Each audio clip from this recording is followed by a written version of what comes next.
Heading for the final minute of stoppage time. It's now or never for Blackburn.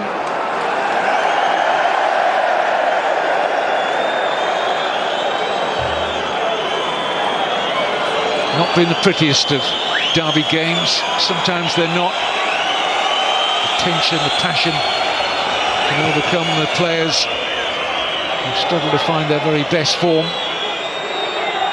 But can Blackburn keep Middlesbrough at the top of the table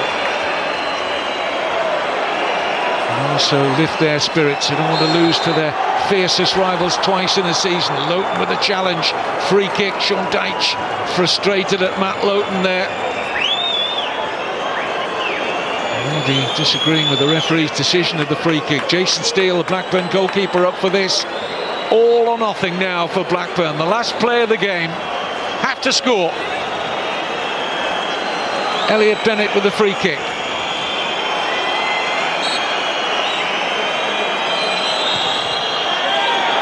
Goalkeeper comes, Heaton, under real pressure there. Blackburn looking for a penalty. And the referee says no. The two managers shake hands, and it's Sean Dyche's Burnley who are back on top of the table. Blackburn huffed and puffed but couldn't blow the Burnley house down. Andre Gray's 16th minute penalty proved decisive. And how his goals are proving decisive in Burnley's promotion challenge. £9 million well spent by Sean Dyche and Burnley. Blackburn will reflect and believe, despite the amount of possession they had, particularly in the second half, they just didn't have the quality. Did they have a claim for a penalty in the last moments there? All the stats challenge. Referee decided another look at it. But there wasn't sufficient enough contact on Gomez. Certainly worth a shout. But it went the way of Burnley in every respect. Final score at Turf Moor in the Cotton Mill derby in East Lancashire finished Burnley 1, Blackburn Rovers 0. Thanks to Kevin Keatings for the call, and at Turf Moor it is a bit of history. First time since 1978 they've been able to win the derby at home. And now 3 straight victories, top of the table in the championship. Burnley 1, Blackburn 0.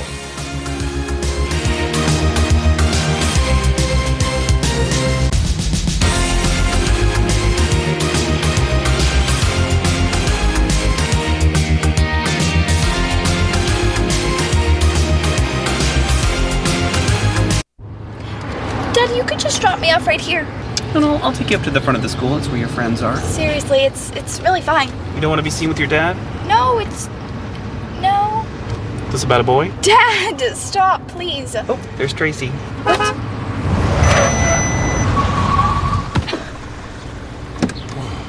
Bye, Dad. It brakes when you don't.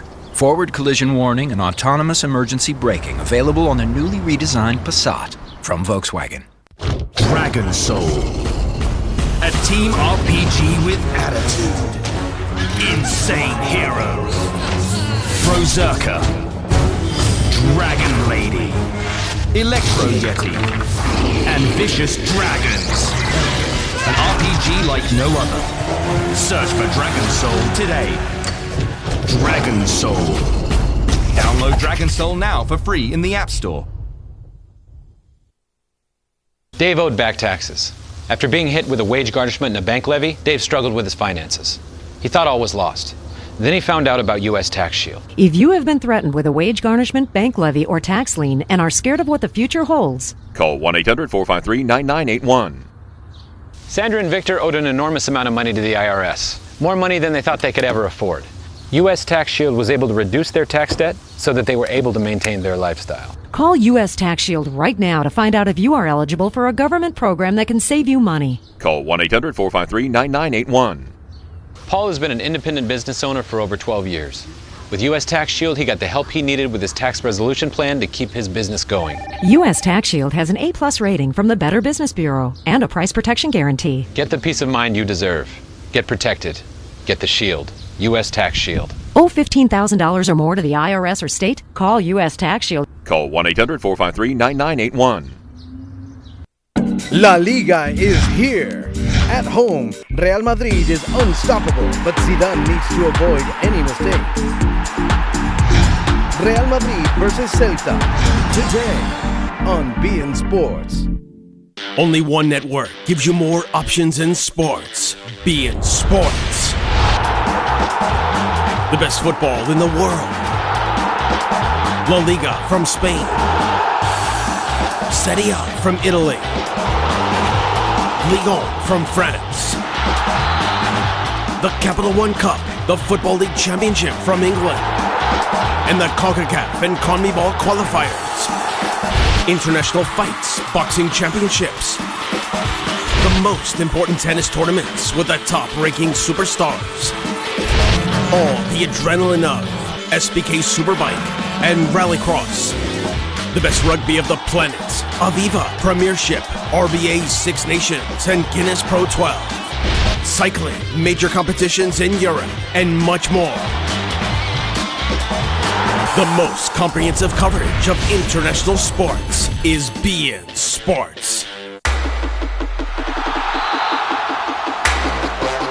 Enjoy the best in sports on beIN Sports through your TV and on beIN Sports Connect.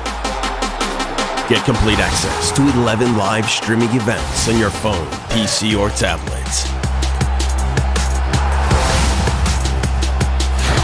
To subscribe, log on to beinsportsconnect.tv. And now, available through Chromecast.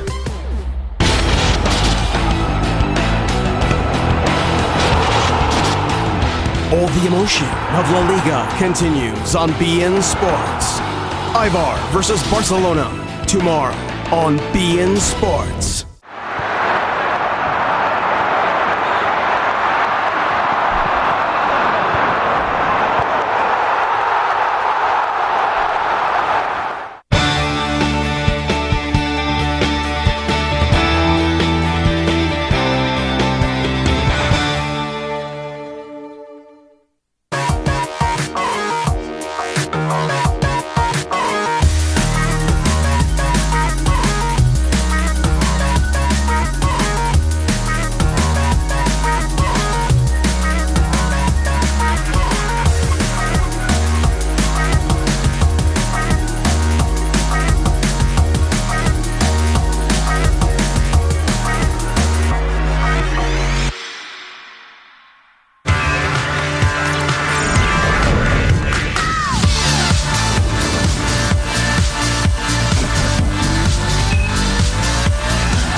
At the Santiago Bernabeu, the greatest soap opera on earth continues. Real Madrid's drama was raised to another level this week, and the question is, how will it affect their match against Celta de Vigo, a team that they beat 3-1 in round 9 at Balaídos earlier this season? The Galician side trying to heap more misery onto Real Madrid as the season progresses. Good morning, ladies and gentlemen. I'm George DeMatteis, and welcome to the Express Kickoff. Terry Lee is out on a well-deserved vacation. I'll try to hold it down for her in her stead. Now, in a few minutes, Real Madrid will take on Celta de Vigo, an opponent they have beaten in 7 of their last 8 meetings. But before we get into this matchup in more detail, let's take a look at what is on the calendar for today, as we have an exciting round of matches, group of matches for you here on the network. We begin with Real Madrid versus Celta de Vigo. PSG trying to bounce back from their first league loss against Lyon. They will host Montpellier from the Parc des Princes. And then some Calcio Italiano, Napoli trying to keep pace with Juventus. They will be at home at the San Paolo against Chievo Verona. And then we top it off with Kay Murray and the crew on the Express Extra to recap all the exciting football action here on the network and all over the world. Okay, now, I mentioned it's just me, but I'm not here by myself. I'm joined by a couple of gentlemen who will help me break down this matchup between Real Madrid and Celta de Vigo. I'm joined by Matteo Bonetti and Andres Cordero. Gentlemen, good morning. Good seeing you. How are you guys feeling this morning? Good morning. Beautiful. Better than coffee. Better than coffee. Nothing. Yep. We'll see what happens. There should be more exciting and enlightening than a cup of coffee. That is for sure. All right. Now let's talk about this matchup here, because a lot of controversy during the week. The comments Cristiano Ronaldo said after the Atletico match then all the drama going into this match as well. But some key players back for Real Madrid, Marcelo and Bale. They won't start in this matchup, but to have them on the bench certainly is a good security blanket for Zinedine Zidane in this matchup. Yeah, he also gets two key components of the back line back from suspension. Remember, against Levante, they were without Sergio Ramos and Dani Carvajal, who were both missing due to suspensions. They're back and straight into the starting 11. I thought this game would tell us a lot about what Zinedine Zidane really thinks about the rest of La Liga, because, of course, they do have Roma in the Champions League midweek on Tuesday coming up. So if he rested some of his players, it would suggest to me he doesn't have a realistic shot at the league title, at least that it may be just lip service when he says we're going to fight to the end. I think today the 11 suggests that that's very much the case. And on the flip side, they have Villarreal in 4th place. They do have a tough schedule, but remember, if you lose that 3rd place, finish 4th, then it's always that tricky qualification stage. Yeah. It could happen. It could. It's very unrealistic, but it could happen. But still, showing that he's putting all of his eggs in the Champions League basket, as you would expect with the lead that Barcelona now have. Yeah, it's good to see Marcelo and Bale back in the lineup. Let's talk about those two specifically. Marcelo and Bale, when Atletico beat Real Madrid, there was the implication by Cristiano Ronaldo that they weren't at full strength, mainly because they didn't have Marcelo and Bale in that game. Marcelo, left back, so important. He's had a shoulder issue and then the calf issue.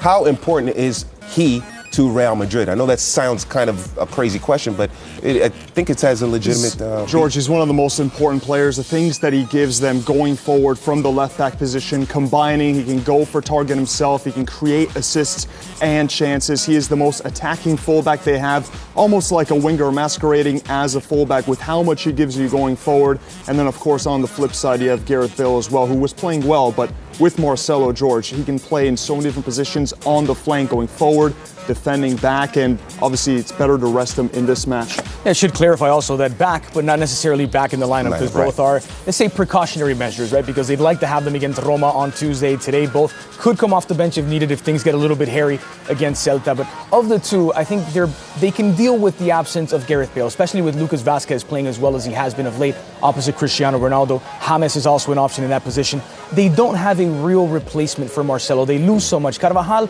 and Danilo are both very good fullbacks. But Marcelo is arguably their most important player when it comes to creativity because of the way that he stretches the field with those long diagonal passes, long passes down the sideline as well. I think he's the one creative piece that they have that can play anywhere on the pitch, can even switch over to the right side when needed. And his absence is maybe bigger than the one of Gareth Bale. And you touched a little bit about the Roma game. Roma, under Luciano Spalletti, have been excellent going forward. They just smashed up Fiorentina pretty well yesterday. So saving Marcelo and Bale, maybe for the Roma game, that could be crucial. Absolutely. 2 goals on, obviously 2 away goals, which are huge. But Roma have been in stunning form. What is it, 6 straight wins in Serie A?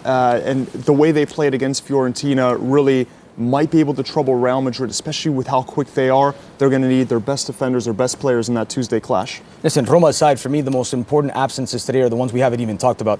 Kroos and Modric, both missing. It's the first time that Real Madrid will play this season without both of those guys, and they are such a key component of that midfield. You get Casemiro now who gets an opportunity. Isco, the only player who gets regular minutes, who's going to be starting in that midfield. And, of course, the continued absence of Karim Benzema, who still has a couple of weeks on the sidelines. And you add all of that up against the Celta team that have been in good form, taking 7 of the last 9 points in La Liga. This is going to be a difficult test, even at home, for Real Madrid. Okay, now one thing that's important, especially for these big teams, when they have injuries, they're missing key players, you want the youth academy players to fill in those spots. They did that in the game against Levante midweek, in which Real Madrid won 3-1.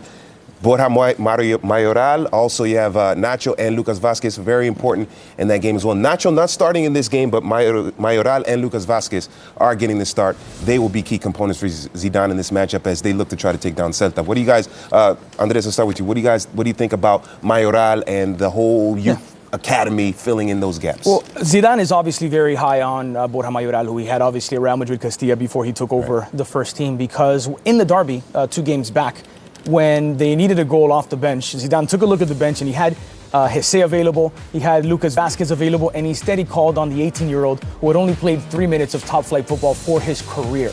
Now, granted, he didn't have the best performance there, limited time, hard to evaluate. He did get the start, though, against Levante, and close to getting his own goal. Here, his look at what was almost his first goal in La Liga. It actually goes down as an own goal, as it does come in off of the goalkeeper. He even lobbied, by the way, talking to the referee after the match to try and get that on the game sheet that he had scored that goal. Not the case, but sadly, That was the one moment of inspiration he had the entire game. He was elsewhere, completely uninvolved. That's the only shot he took. He didn't create any chances. We're going to be patient, obviously. He's an 18-year-old kid just starting out his La Liga career. Yeah, he's going to have to perform much better in this game against Celta, or challenging for a Europa League spot. Now, Nacho may be the most versatile defender that Real Madrid has when you consider he's played at left back, center back.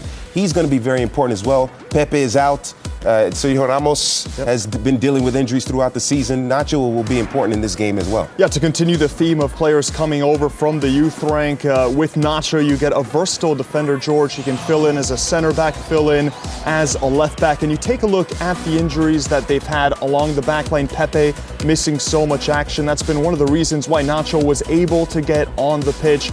He's not going to start when everyone is healthy for Real Madrid, but with a team that's trying to compete on all three fronts, obviously they're not in the Cup anymore, but still in the Champions League and La Liga, you're going to need players like Nacho, versatility off the bench that can fill a variety of positions. Yeah. Well, Pepe actually starts this one, and that was a question as to whether Pepe would get rested ahead of the Roma match where he would start, because Zidane does seem to prefer Pepe over Varane, so no action probably for Nacho today. Yeah, that's so strange. And a lot of people feel that Rafael Varane is the future. Well, we'll see what happens. All right, now Lucas Vázquez, an important player in the attack for Real Madrid. He will be starting in this matchup. He's been important, especially with Bale being out. He's going to have to step up his game as well, because Celta is obviously, as we mentioned before, a team challenging for Europe. Talk about Lucas Vázquez a little bit and what he brings to the table for Real Madrid. Lucas is effort personified. When you see that he plays, I mean, you can attach whatever sport cliche you want to him, and it'll probably be true, because he works so hard out on the pitch. He was recalled to Real Madrid, if you recall, on that $1 million buyback clause because he had that breakout season with Espanyol last year. He's not a goal scorer. He's not a guy that's going to get you double-digit goals,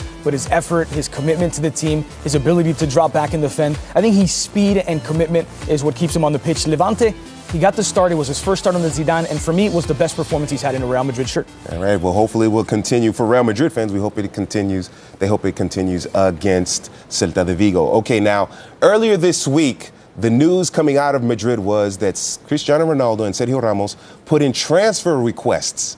That certainly heated things up in the Spanish capital. And of course, that heated up the discussion in the locker room as well. Let's take a look at last night's locker room as they spoke about Sergio Ramos and Cristiano Ronaldo putting in transfer requests to possibly leave Real Madrid. Okay, let's talk about that poll question then that we did put to you about Cristiano Ronaldo and Ramos, and the rumours this week that they had handed in their transfer requests. Should Real Madrid let them go? You can see here what people are voting. They're still coming in, yes or no. It's pretty close. It's 60-40 at the moment, with 60% saying they should go. Wow. I don't know if this is true one. what you're saying, but if it's true, they're going both to Man United, to Mourinho. Of course, 100%. Spot on. Good shout. Exactly what's happening. Well, I will tell you where it originated. In the Barcelona papers. This is where the story came from. It was inspired, yeah. But it has been around on the television as well. They said that it happened after the loss to Athletic. And he was upset, Ronaldo, wasn't he? He was annoyed. Did you see that big smile on Gary Bailey's face when Gary mentioned Manchester United? He would love that, for sure. All right, well, let's get your thoughts. Mateo, let's begin with you. What do you think about this whole CR7, Sergio Ramos transfer? You could tell after the match he clearly wasn't happy, Cristiano Ronaldo, with the way things were going. This is a player that loves to win, one of the most competitive professionals. We don't know, is it true, is it not true? Will there be a transfer request? It's an interesting discussion because with Manchester United, especially a return there for the Romantics, especially, it would make sense on that front. I'm not buying it, honestly. The origin of this report is from a program in Spain called El Chiringuito, which has a reputation for being wildly sensationalist. I think this is opportunistic. I don't really buy the validity of this. And it's worth pointing out that in La Liga, it's not like in the Premier League where you actually hand in a written transfer request, which makes it very official and serious. I think the report here is just that they went to Florentino Perez and said, hey, we want out, and I'm not sure how true that is. And don't forget, Cristiano Ronaldo whispered in Laurent Blanc's ear during that Champions League group stage at PSG, so maybe it's not United, maybe it's PSG. Obviously, we have a long way to decide that. But right now, they're focused on taking care of Celta de Vigo at home at the Santiago Bernabeu. We're going to take a quick break, and when we return, we'll talk more about some of the important players in this matchup. This is The Express on beIN Sports.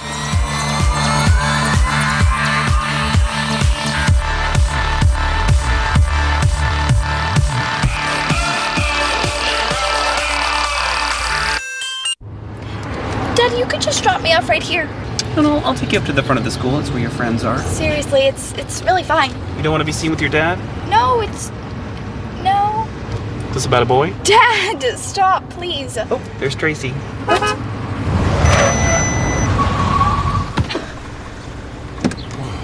Bye, Dad. It brakes when you don't. Forward collision warning and autonomous emergency braking available on the newly redesigned Passat from Volkswagen.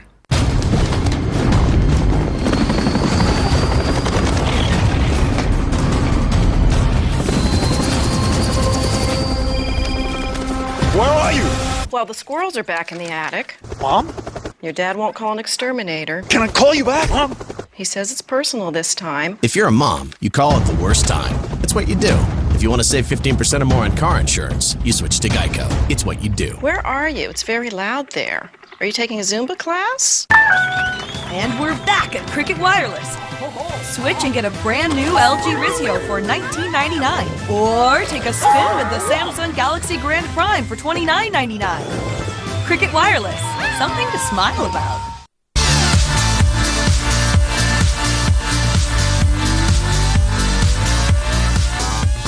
Welcome back, everyone, to the Express. We are just minutes away from kickoff between Real Madrid Club de Fútbol and Celta de Vigo, the Galician side trying to add more crisis, if you will, to Real Madrid in the Spanish capital. Okay, Andres Cordero and Mateo Bonetti are at the touchscreen to give us the lineups. These are the 22 men that will start the game.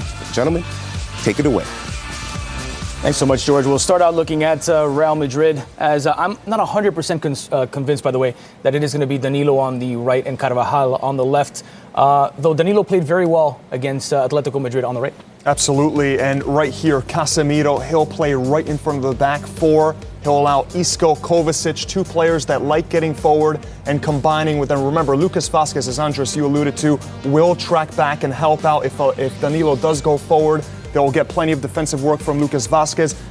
Borja Mayoral, that is a key question right there. Had that one chance against Levante, which clanged off the post. And of course, Cristiano Ronaldo. Let's see how he plays here today. The other thing is probably Pepe on this side, Ramos here, where they have been most of the time they play together. And this may very well be the way that they line up Danilo and Carvajal on the left-hand side because of the confidence that Zidane has in Carvajal. Though I think Danilo is maybe a little bit more apt to play on that left-hand side, and as mentioned, did well against Atletico Madrid. But they're coming up against an informed Celta Vigo, which, as mentioned, had 7 of the last 9 points picked up in La Liga, and the return of Nolito, who is back after 81 days without a start. He started a midweek against Villarreal. Guidetti goes to the bench today as Iago Aspas. Yeah, they said that they were going to play with Guidetti and still have Nolito, Aspas, and Orellana. That looked to be way too offensive, but we know that Berizzo's side is going to press forward. Nolito is the player. He's already gotten a goal against Barcelona. He scored against Real Madrid. He scores in the biggest matches, 9 goals, 6 goals. They have plenty of offense here.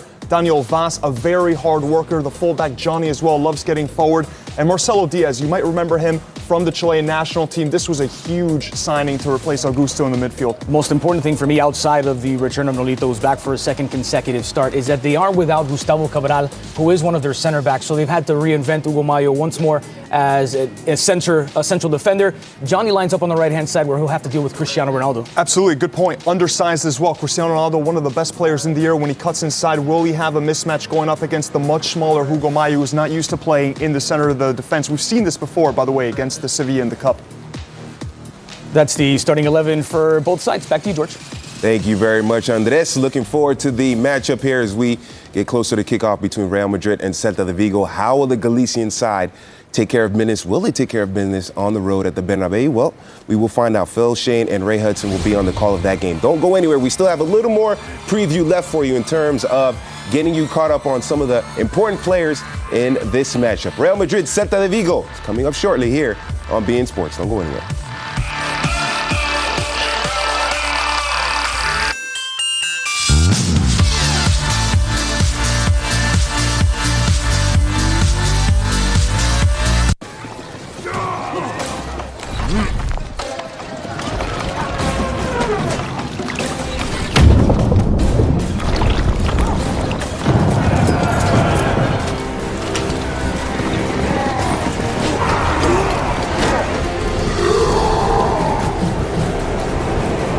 Join your allies. Unite the world. Game of War. Download for free from the App Store. This message is for all Americans that owe $10,000 or more in back taxes to the IRS. Call the number on your screen now and we will contact the IRS on your behalf, help you end wage garnishments, stop collection calls, remove tax liens, get rid of IRS and state tax penalties, and reduce the amount you owe if you qualify. Let us take the stress of back taxes and the IRS off your shoulders so you can spend time on the important things in your life, like your family or your business. If you owe more than $10,000 in back taxes, call now and find out how we can help you. The Serie A is on beIN Sports. If Juventus are to defend their Scudetto, then there's no margin for error against Atalanta. Atalanta versus Juventus, tomorrow on beIN Sports.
Welcome back, everyone. It is the Express from the Santiago Bernabeu. The Dark Invader, Optimus Prime, Cristiano Ronaldo, will try to get another goal and continue to lead Real Madrid toward maybe not La Liga title, but at least stay on the podium. Villarreal right on their heels.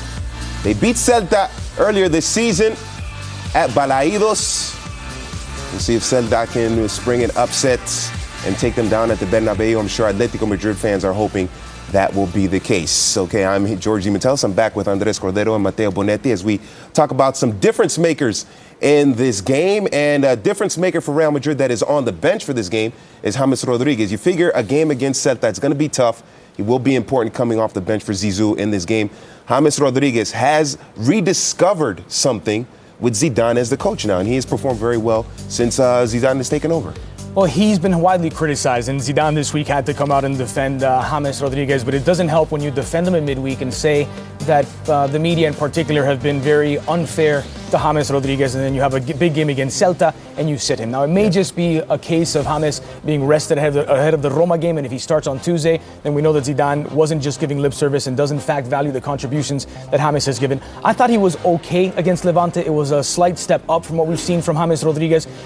Rafa Benitez wasn't able to get the best out of him. Zidane hasn't been able to get the best out of him. And Real Madrid, if they're going to make an impact in Europe, may need the best version of James Rodriguez. Yeah, still a player that can invent genius out of nothing. The difference with him and, for example, Lucas Vazquez, who is starting here today, who's much more industrious. But with James, you can always get that spark where he'll create something out of nothing, whether it's setting up teammates like you're seeing here. Wonderful vision, can go for goal. We've seen him score some of the finest goals that you will see in the past few years, and more than anything, he can play on the left, on the right, where he can cross that in right there. And a game like today, when you have the likes of Kovacic, Lucas, Borja, players who don't get regular minutes, do expect to see James and Cristiano Ronaldo link up very, very often. The most passes between the two against Levante was between each other. It was James finding Cristiano and Cristiano finding James. Yeah, James with 5 goals this season, 6 assists. On the other side, the F of the trio that I call El Fin, Fabián, Orellana, Iago Aspas, and Nolito, the Chilean international. Orellana has performed very well, and obviously he will be key in the attack for that back, going up against that back line of Real Madrid. Absolutely. Talk about his importance and how he has to mesh with Nolito and Iago Aspas in this game. Well, the reason why he's so important is the way Celta play, very attack-minded, and the way he can link up the Chilean, as you see here. He can go for goal himself. He has 6 goals on the season, but more than anything, it's the understanding and the link-up that Orellana, Aspas, and Nolito have. Aspas, a player who can drift out wide back into the midfield. He's not just a target man, so they like playing that one-touch football, and players like Orellana and, of course, Nolito who's come back recently, are the perfect kind of players to be around Iago Aspas, who is more of the natural goal scorer. Now, Orellana, for me, is the unsung hero of this Celta attack. And by the way, Nolito had a different name for that front three, and I'm not sure we can say it on English language television. But Orellana does do a lot of the heavy lifting for that front three. Iago Aspas, because of his move to Liverpool, maybe has a slightly bigger name, coming back to La Liga almost with his tail between his legs, but he's been terrific for them. Nolito, obviously the most talented player they have. Orellana, very industrious, very good with the ball at his feet, and can create a few goals here and there as well. We'll see if El Fin of Celta de Vigo, Fabian, Iago Aspas, and Nolito can get it done against Real Madrid. It should be a great matchup at the Santiago Bernabeu. And of course, Phil Shen and Ray Hudson will be on the call of that game. Don't go anywhere, because after the break, Real Madrid and Celta de Vigo kick it off from the Bernabeu here on beIN Sports.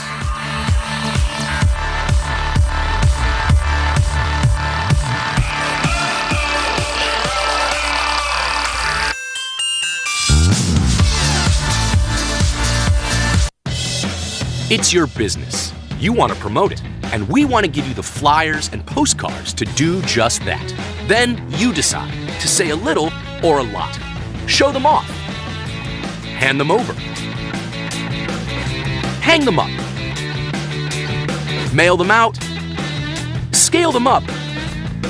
Shrink them down. Or something in between. Whatever you want, you make the call. And at Vistaprint, we're here to make sure it's an easy one, with the right sizes and paper stocks. Our simple design studio, and help if you need it. Plus, it's all guaranteed. The paper, the printing, even your design. Start today with 500 postcards starting at just $24.99 when you enter the promo code POSTCARDS at Vistaprint.com. And promote your business the way you want.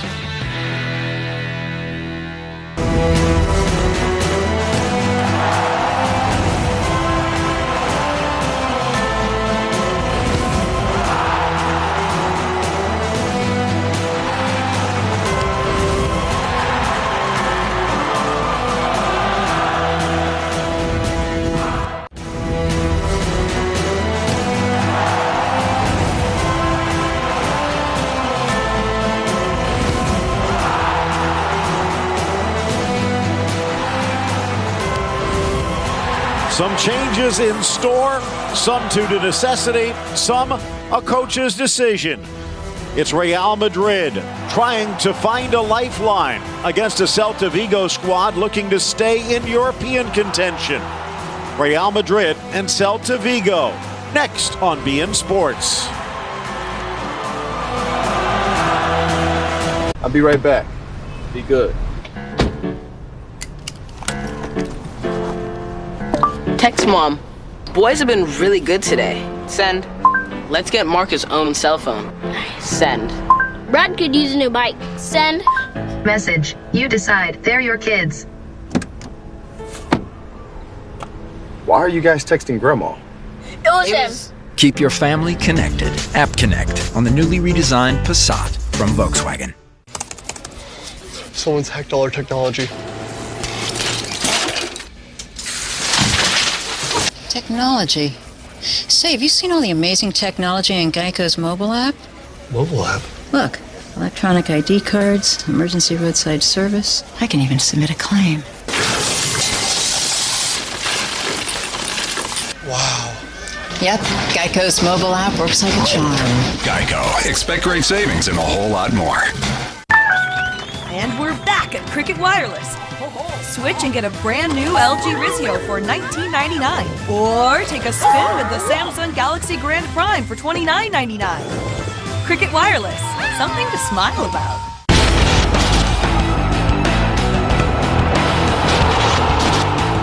All the emotion of La Liga continues on beIN Sports. Eibar versus Barcelona tomorrow on beIN Sports. People tell me stories without saying one word. So I listen. Then I give it back.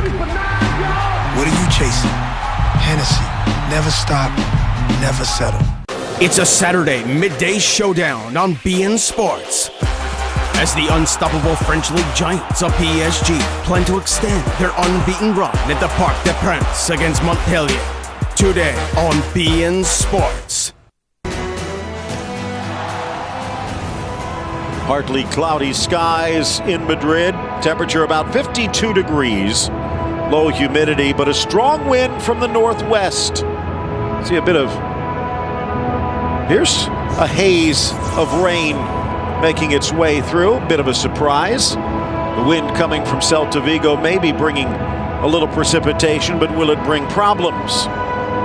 Keylor Navas has been able to snuff out many, but it is still a defensive weakness for Real Madrid that has seen them drop down the table a bit. Breaking out the ponchos. Some might say it's been time to break out the lifeboats. Phil Shane, Ray Hudson with you, and wow, you can see the breeze really starting to pick up. Absolutely perfect day for football as the anthem starts going around this magnificent stadium. The softies have been staying at home, cuddling up on their couches, but the real fans, the real football fans, not these people that we're looking at, these are the suits, the executives. Here's the gladiators coming out, and they will be playing in front of a crowd that will have the big thumbs up for them. They'll need this 12th man here today under these tough conditions by Portugal standards, by Newcastle United standards. It's perfect. And for them lads up there and the lasses, the real Madridistas, this team will be slick, the pitch will be slick, the haircuts will be slick, and everything. We hope the referee's on his game. We've got a wonderful game in store, people. The Celts come to town against Frenchie's Los Blancos. Zidane's men weren't impressive the last time out against Levante, although they got the win. But he's smiling, he's confident, and this is the type of game Zinedine Zidane will look at to make a statement. Real Madrid are weakened. They're missing some big players. They're counting on the re-emergence of Isco and Kovacic. Casemiro is locking down in that midfield. And Cristiano will be carrying the weight up front. With Mayoral and Lucas Vazquez, the young guns alongside him, it's the Dark Invader who must really stand up today. Will he be able to lift his level? Keylor Navas, again, Pepe with Ramos in front of him, and Casemiro. The headlines say Zidane looking for his Makalele. Taking a look at the starting lineup for Celta. Might be a few changes out there along that back line. Lanas can play a bit to the inside. Mayo more of a right back. Of course, that might push Johnny up the flank if Real Madrid allows. Eduardo Berizzo, a Bielcista as they call them. He has been tutored at the feet of the legendary Bielsa. Jesus Gil, the young referee out of Extremadura, through Madrid. The referee today, Angel Navarro, Jose Fernandez down the line, and Borja Villa, the man with the whistle. There is the surprise of the day. We'll get more into it, but Ruben Blanco, the young 20-year-old, stepping in between the pipes for the normal starter, Sergio. We are underway. The dark-clad Celta moving from the right, defending the goal to the left. The all-whites of Real Madrid. Phil Shane and Ray Hudson with you, and glad you could join us. Real Madrid starting the day in third. They will be third, win, lose, or draw. Celta, meanwhile, starting the day in sixth, but could climb to fifth. Nice. Lovely little cutback ball by Sergio Ramos there. Won't be in a highlight film, but confidence right from the get-go. Lovely slick football. Again, nice link up in that midfield. Whites look as if they've got their boots on the right feet here today. Nicely again. Out wide, Isco. Ronaldo back to Alarcón. Tries to turn it inside, but it's stripped away by Mayo. The sometimes hot-headed but very talented defender. Yeah, young boy, 24-year-old, Spanish youth international, as many of these Celts are, Phil. Playing in resplendent black jerseys today. the nice accents, spiffy kit, back against weight. Nice. Touched to the inside and played all the way back. First touch, Ruben Blanco, and he's under pressure. Left foots it out of danger nicely. Beautiful. Touching it. Composure with that left foot, cushioning it away from the oncoming pressure, and coolly, very coolly, spraying it out. 20-year-old Spanish youth international again, Phil, Ruben Blanco. What a name to come into this place with. Nolito, by the way, on that clearance, his first touch since the start of the month. Good run! Ball inside, whipped up and over. Good, brave run. Again, Danilo coming in with some criticism, but been playing well in my eyes and his, and keeping faith with him. Marcelo is fit. Danilo shifts his way past the midfield of Celta and has a good red-hot crack at it. Good look at the ex-America man. Went to Santos, ended up in the great Porto before going for big money to Real Madrid. And questions still concern him, Phil, if he was worth all that money. What do you think? I like him, but he has been erratic and he has been at fault sometimes. When he's on, he is very, very impressive.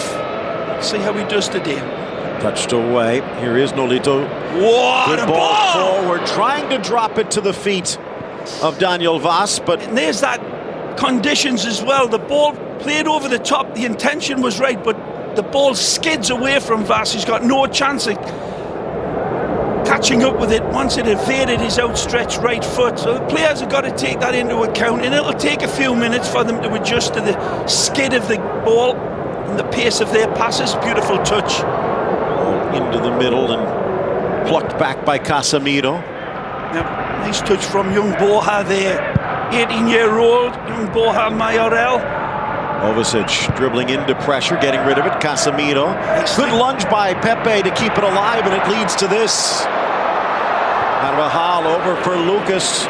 Racks that ball inside off the head of Sergio Gomez. Take a look at Mayoral's run inside. That is a wonderful darting run that dictates the pass from Vasquez. It's well covered in the end by Celta, but a lovely run by Mayoral that doesn't get served because of Celta's defence. From the corner, back post, looking for Pepe, flicked on, only as far as Kovacic. Oh, again, back in for the big man, tries to whip it across, deflected. Now it's the other centre back in Ramos. More typical of Kovacic's vision and touch, seeing the easy targets inside of the box and going away from the easy invitation, slap into the middle and going for a lovely dagger ball down the flank.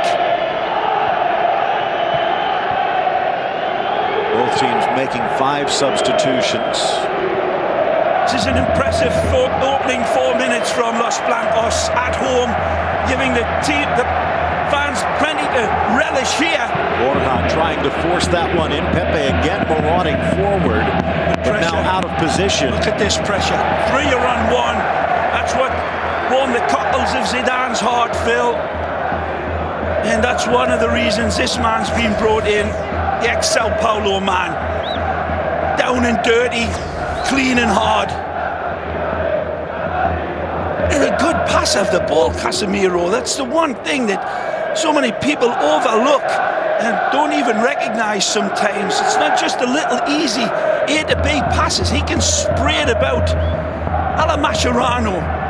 Really complete player with a lot of scope in his game. Carvajal down towards the goal line.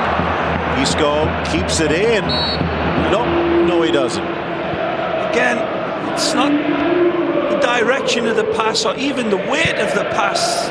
It's the conditions that Eduardo Berizzo is happy to see take that ball out. Mother Nature involved here today. The rain looks as if it's stopped though right now. Berizzo, the man that stepped in when Luis Enrique went across to Barcelona. Ex-Newell's Old Boys. Spent some time in Mexico with Atlas. Some time in Europe with Marseille. And over a century's worth of games with Celta as a player. Carvajal sending an early message to Nolito. It's going to be a long night. Lito getting the start against Villarreal, a tough match. Scoreless in that one. I think Celta would probably take another scoreless draw if they can walk away from the Bernabeu with a point. 12-6-9. One of the top scoring teams in Spain, but defensively down towards the bottom. Yeah, they've conceded more than they've scored, which is a bit of an anomaly, Bill. 44 goals conceded against how many goals have they scored? 39, and this for a team in European spots. Yep, knocking on the door. Not far behind Real Madrid in the standings this morning, so they are really looking to climb up the ladder. The highest they've ever got in La Liga is 8th place, which was last season. And a team that's been a bit of a yo-yo team. It's a good ball again.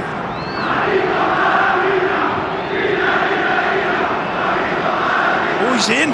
Chance now top of the box, but it just kicks off the heels. Well, Pepe does enough to get back and cover. But really good ball again, played through, over the top, nicely, and chased down impressively by Aspas. 8th minute, halfway done.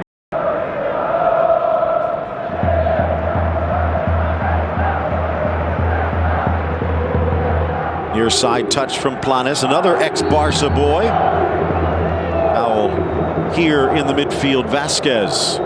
Sees Zidane at the edge of his technical area. Of course, Real Madrid, historic day tomorrow, celebrating its 114th anniversary. He's pushing through the back. That should have been called a foul. It was a beautiful ball over the top for Aspas, but I thought that it was cleanly won by Pepe, but you saw certainly a push or shove into the back of him before he played the ball. Vas trying to push it down the line, but Johnny could not keep it in play. Real Madrid grabs it back. March 6th, 1902, when Real Madrid came into being. 32-time champions in between, but they will not be this year unless things turn around drastically, and that could start today. He came out on the challenge. Carvajal didn't care. And now Real Madrid off to the races. Vasquez. Cristiano on that far flank shows, but they'll launch it down the line nicely. Here's Danilo. Good position. The erstwhile right him, back in for Ronaldo. Back to his left, but poked away at the last moment by Gomez. Beautiful play from Danilo. Volleyed but wide. He inflates his ball up. Wonderful positional awareness by Danilo. When the ball's on this right side, finds its way over to Danilo, who sets up the Dark Invader nicely, and he skips the light, fantastic, but the reach in is beautiful by Johnny, just getting his toe poke away.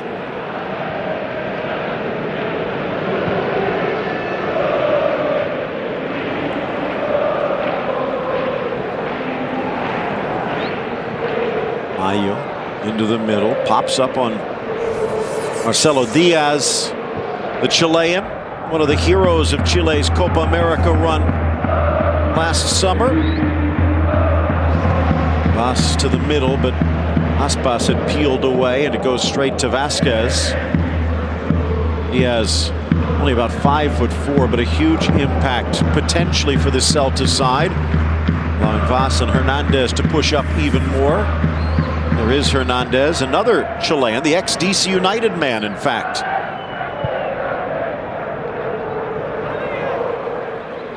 Near side, Planes. Don't forget, more action coming your way from Liga. PSG taking on Montpellier. Check out beInSports.com for details. That starts noon Eastern.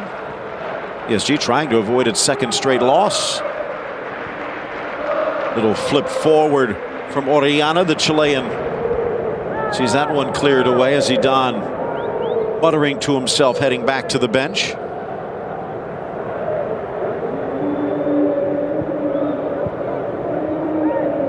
Nice from Aspas. Aspas, a player with so much promise. Ball trickles back to Navas. When he came out of Celta the first time, went to Liverpool and never found his feet in a couple of seasons at Anfield. Finally went to Sevilla, reborn a bit, and then Celta grabbed him back when they could. And he's been a huge key since coming back last season. Pepe with some backspin, almost finds Ronaldo, but cut out by the captain. Manes up the line, but off target for Orellana. Taken back by Carvajal, trying to cross. Danilo down the line, wants it. Isco with something else in mind, but it hangs in the air and headed to safety. Smart play. Manes banging it off and grabbing the throw. 12-6-9 for Celta, 6-2-5 away. Their defense has been a bit tighter, their offense a little less evident, but respectable. Real Madrid, meanwhile, 11-1-2 at home. Again, the top offense, but they have been vulnerable defensively. And now that Nolito is back, that could give Celta some reason to hope.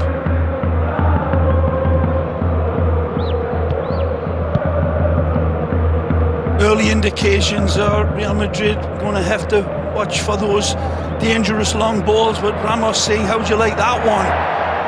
Serving up danger and a beautiful diagonal pass. This Celta team certainly looking to threaten like this on the quick break, and Aspas looking very dangerous in that centre position. Look out. Cutting to the inside, Nolito sneaks it in. Vaz wide for Aspas. The cross bangs off of Ramos. Good football, wasn't it, though, in the lead-up, or engineered by Nolito. Still alive. Rihanna in, the header open. Bounce off first the post and second Navas, who denies Aspas from point-blank range. Well, the flag has gone up perhaps, or the whistle's certainly been blown, but Diego Aspas looks as if he's been victimized somehow. Was it a handball that Pepe is claiming? Or is it offside? Either way, it's helter-skelter chaos. He rises beautifully, beautiful header. Is this the handball? Nothing there. I don't see. There's the handball. Right there. It seemed that he got control of it. A beautiful ball played in. Magisterial header. It's got everything. Angle, distance, placement, a hit. Navas is brilliant. And the handball right there that everybody sees and is called by the linesman. Here they come again, but denied in the midfield by Casemiro. Marvelous again by the Costa Rica man. It's Superman for Real Madrid. Brilliant again, Keylor Navas. Casemiro quietly snuffing out the next chance for Celta. Now it's Real Madrid on the attack. Carvajal, 3 in front, plays it square. Kovacic. With the Vasquez. Header had beaten Navas, all ends up. There's nothing he could do. His defense went missing in that central area and allowed a free header that will worry Zidane. But his big white skinny friends, the crossbar and the goalpost come up. But then after that, Navas's reaction was again just world class. Continues to keep Real Madrid in games where and they have been let down by shoddy defending. Brilliant, Kayla. BeInSports.com for all the latest on La Liga and beyond, and share your thoughts. Should Real let Ramos and Ronaldo go? Is there any truth to those reports? You kind of sense, though, with the transfer ban looming, Ray, that if they can't find a way to win any silverware this year, there could be wholesale changes. At this again, what a perfect pass and a near perfect header, but this goalkeeper comes out and attacks everything in the blink of an eye. Where his teammates in front of him are hesitating, Navas is electric. This is a home match for Real Madrid, but Ray, you kind of sense, considering the vitriol that has been poured out of late, Real Madrid might actually feel more comfortable away from home If that ball had gone in, you can only imagine the sounds that would have surrounded them. Which is why the big players have got to stand up in this game and really laid the way for a lot of these youngsters, Phil. And it's been a bright start for Real Madrid, but as I had said, Celta de Vigo threatening in serious ways when they do either get in advanced positions with the quality of service into the box or the springboard attack. Distance over the top and trying to turn around the central defenders. Flicked into the middle, Celta trying to build. Serie A action with Napoli Chievo coming your way, 2 p.m.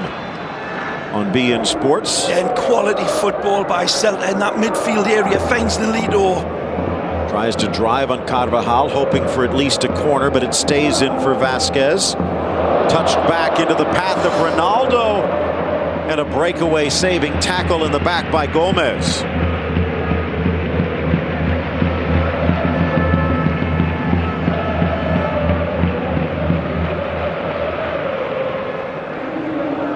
Would have loved to have seen that ball just get away from Diaz there and get through. He had the space begging in front of him, but it was nicely dealt with, as much as it was a last-ditch tackle after that ricochet.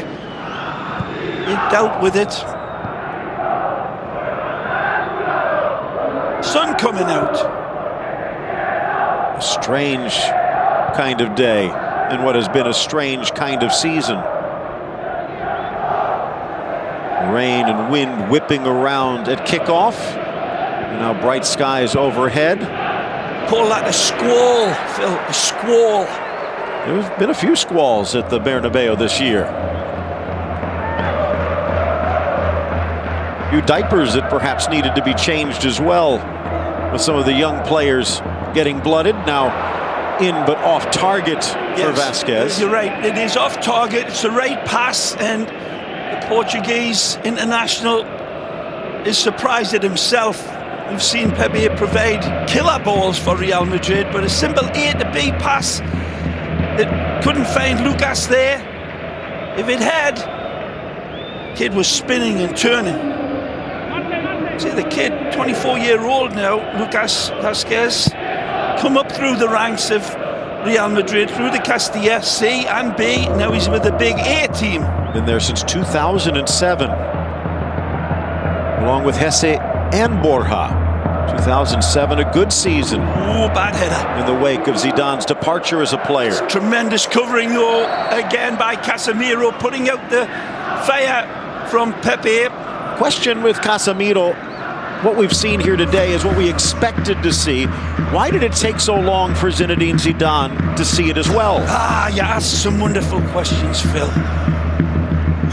I don't know. And again, coming out saying he wants a Makelele type role from the Brazilian.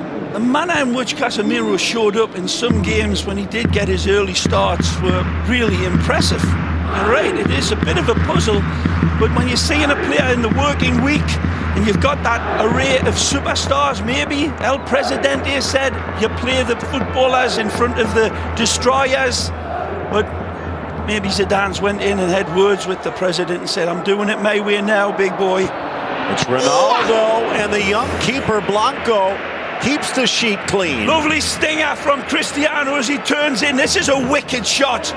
It's got power, but it's got curve on it like Jessica Rabbit, but well dealt with by Ruben. Isco to the top. Driven up and over. Corner kick upcoming for Real Madrid. A chance to take a look at this, and we will. Cristiano comes in. Look at this. This is a wonderful stinger. Had he been able to get a little bit more under it and a little bit more away, that's got him beaten. But he deals with it, and that's a confidence booster. Giving the thumbs up to his defence. Not sure what for. Isco making the run, wanted it back, lifted Carvajal, back post, and 3 white shirts in the way. Pepe back to the middle, settles Isco, controls, denied, another point-blank stop by Blanco.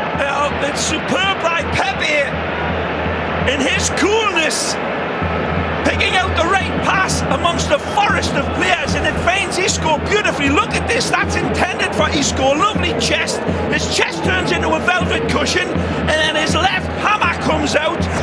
can it whip it away from the goalkeeper? Isco from the corner, edge of the 6. Voss with a header.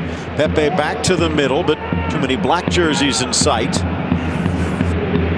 Carvajal, last man back. With the Celta team. Isco caresses it across. Absolutely filling the box here in defensive numbers. And allowing Real Madrid the ball outside of the area is a little bit too loosely for my liking. Celta coach Berizzo will want more pressure applied, but doesn't seem to be their MO here. They're just collapsing into the box in numbers. Another hard tackle on the ex-Barca man, Nolito. Back to Blanco.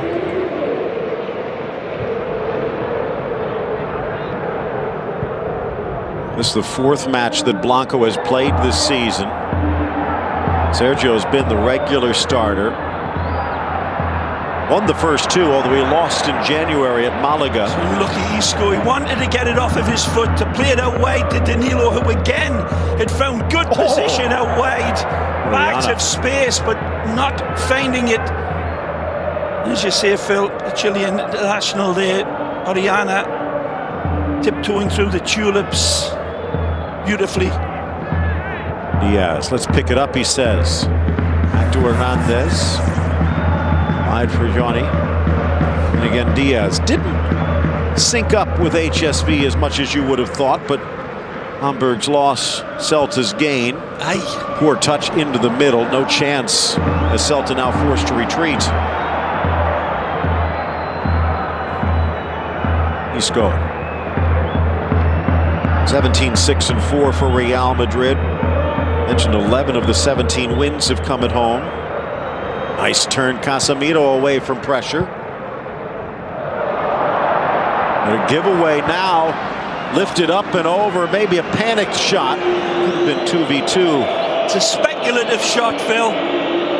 He's looking bravely to the back of the net beyond Keylor Navas and really goes and rolls his skill dice, but they come up snake eyes. Would have been a hell of a goal. Another whistle. Vasquez getting stepped on. Barcelona in action up in the Basque Country against Eibar. 9 a.m. Eastern tomorrow. Might want to get your coffee ready today. Lifted by Isco, in for Vasquez. Can't quite control it, almost accidentally sets up Kovacic. But it bangs Celta's way, and now out to the races. Orellana touch, now Voss brought down. Danilo with the foul, and that's going to be a caution. Another quick raid from the Celts as the Presidentes look down, and Zidane sees Danilo go in for this. Chasing back, reaches out, there's very little contact on him. Oh, is that a handball? Not given. Good vocals there by young Ruben. Having a good game. Confidence buoyed by some really Spanish Youth International class saves. Now from the restart, driven towards the 6, sails past Pepe, but past everyone. Nolito on the near side, isolated one-on-one though. Cuts back towards the goal line, takes it off Vasquez, he'll settle for the corner. Lovely sequence of skill there, going against the grain once and then screwing back. A lot of the reports had Nolito having more of a disagreement than an injury. Unhappy that he wasn't moved in the transfer window. Tackle away, they'll try it again. Nolito actually coming out angrily, vociferously denying that. Says he's glad to be at Celta. Back for Orellana. Vasquez trying to force him. Flip back to Nolito. He can shoot from here. Instead passes this time, but sails it over everyone.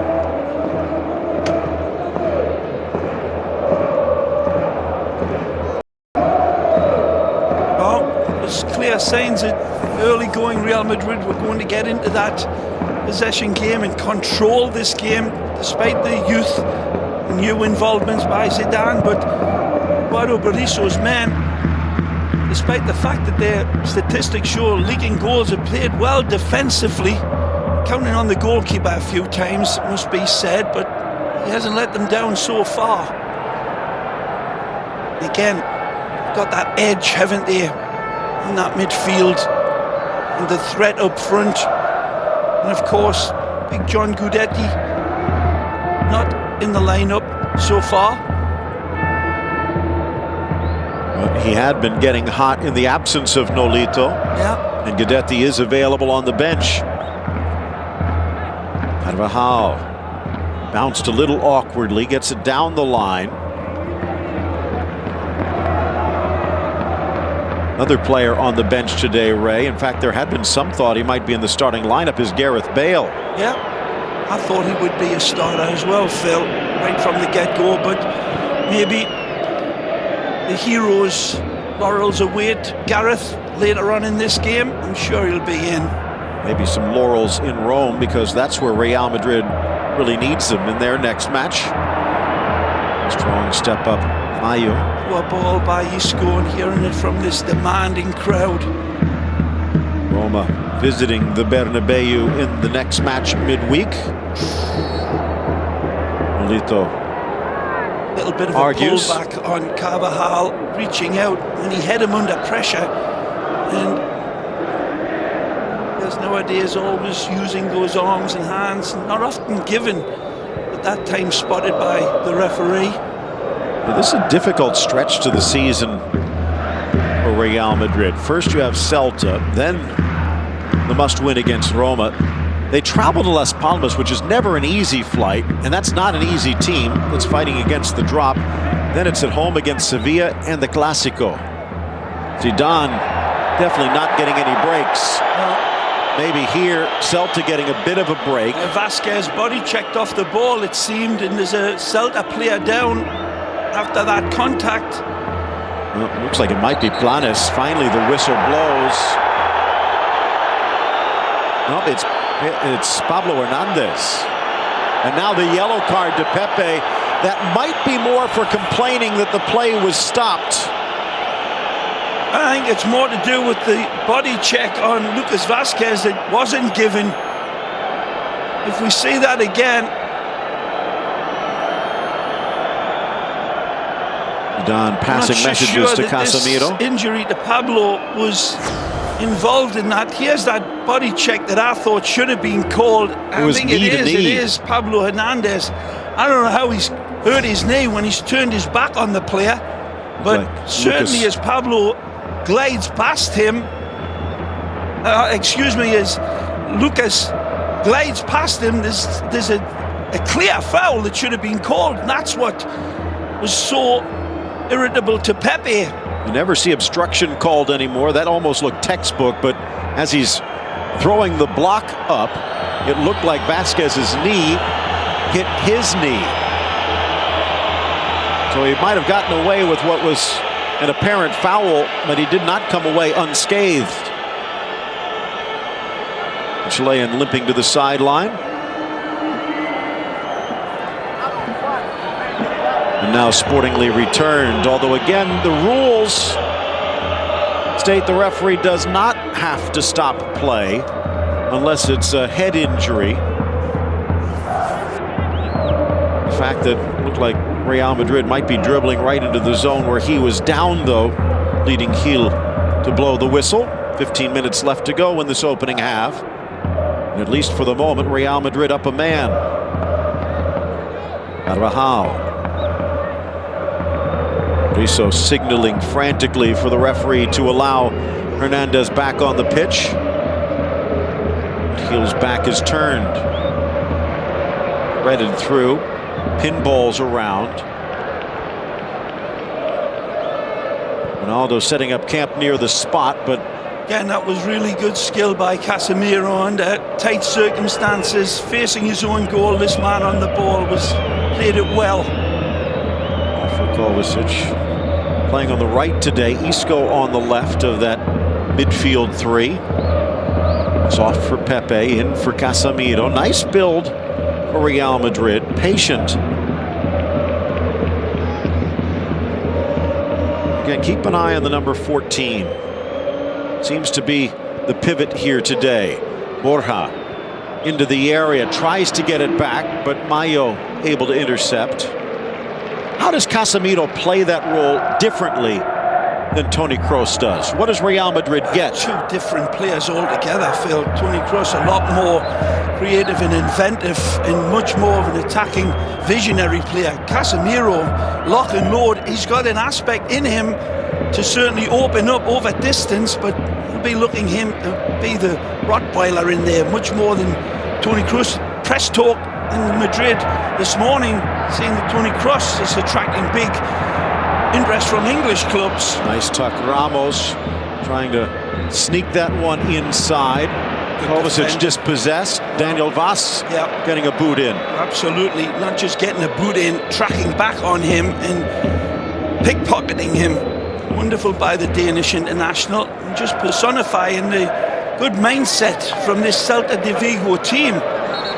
Cristiano looking a little bit down and out there with his hands on hips and hasn't had much to run on, has he? Hernandez not going to be able to continue. Yeah, I didn't like the way he was looking at the time when he went off and got attention. That rule of thumb tends to be the less you roll around, the more you're hurt. And it looks like his knee, at least with a bruise, that will keep him on the sideline. They have Redoya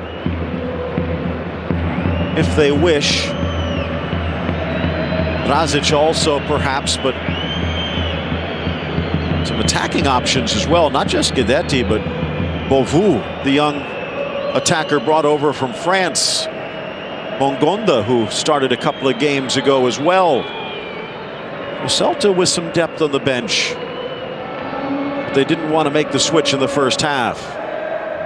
Placido Domingo ready to belt out a chorus if Real Madrid can find a way to take the lead here. Just inside. Borja. Again, that's just beautiful, impressive football by Celta from the middle of the park. Nolito forgot something along the way and has to come back to get it. Rattles around, but straight to Carvajal. Sometimes, Phil, it may look as if Nolito is forgetting it, but believe me, that guile in his game can confuse the defenders as much as anybody. Good ball from Diaz to his compatriot Orellana. Tries to drop it back, but a bit of a misread.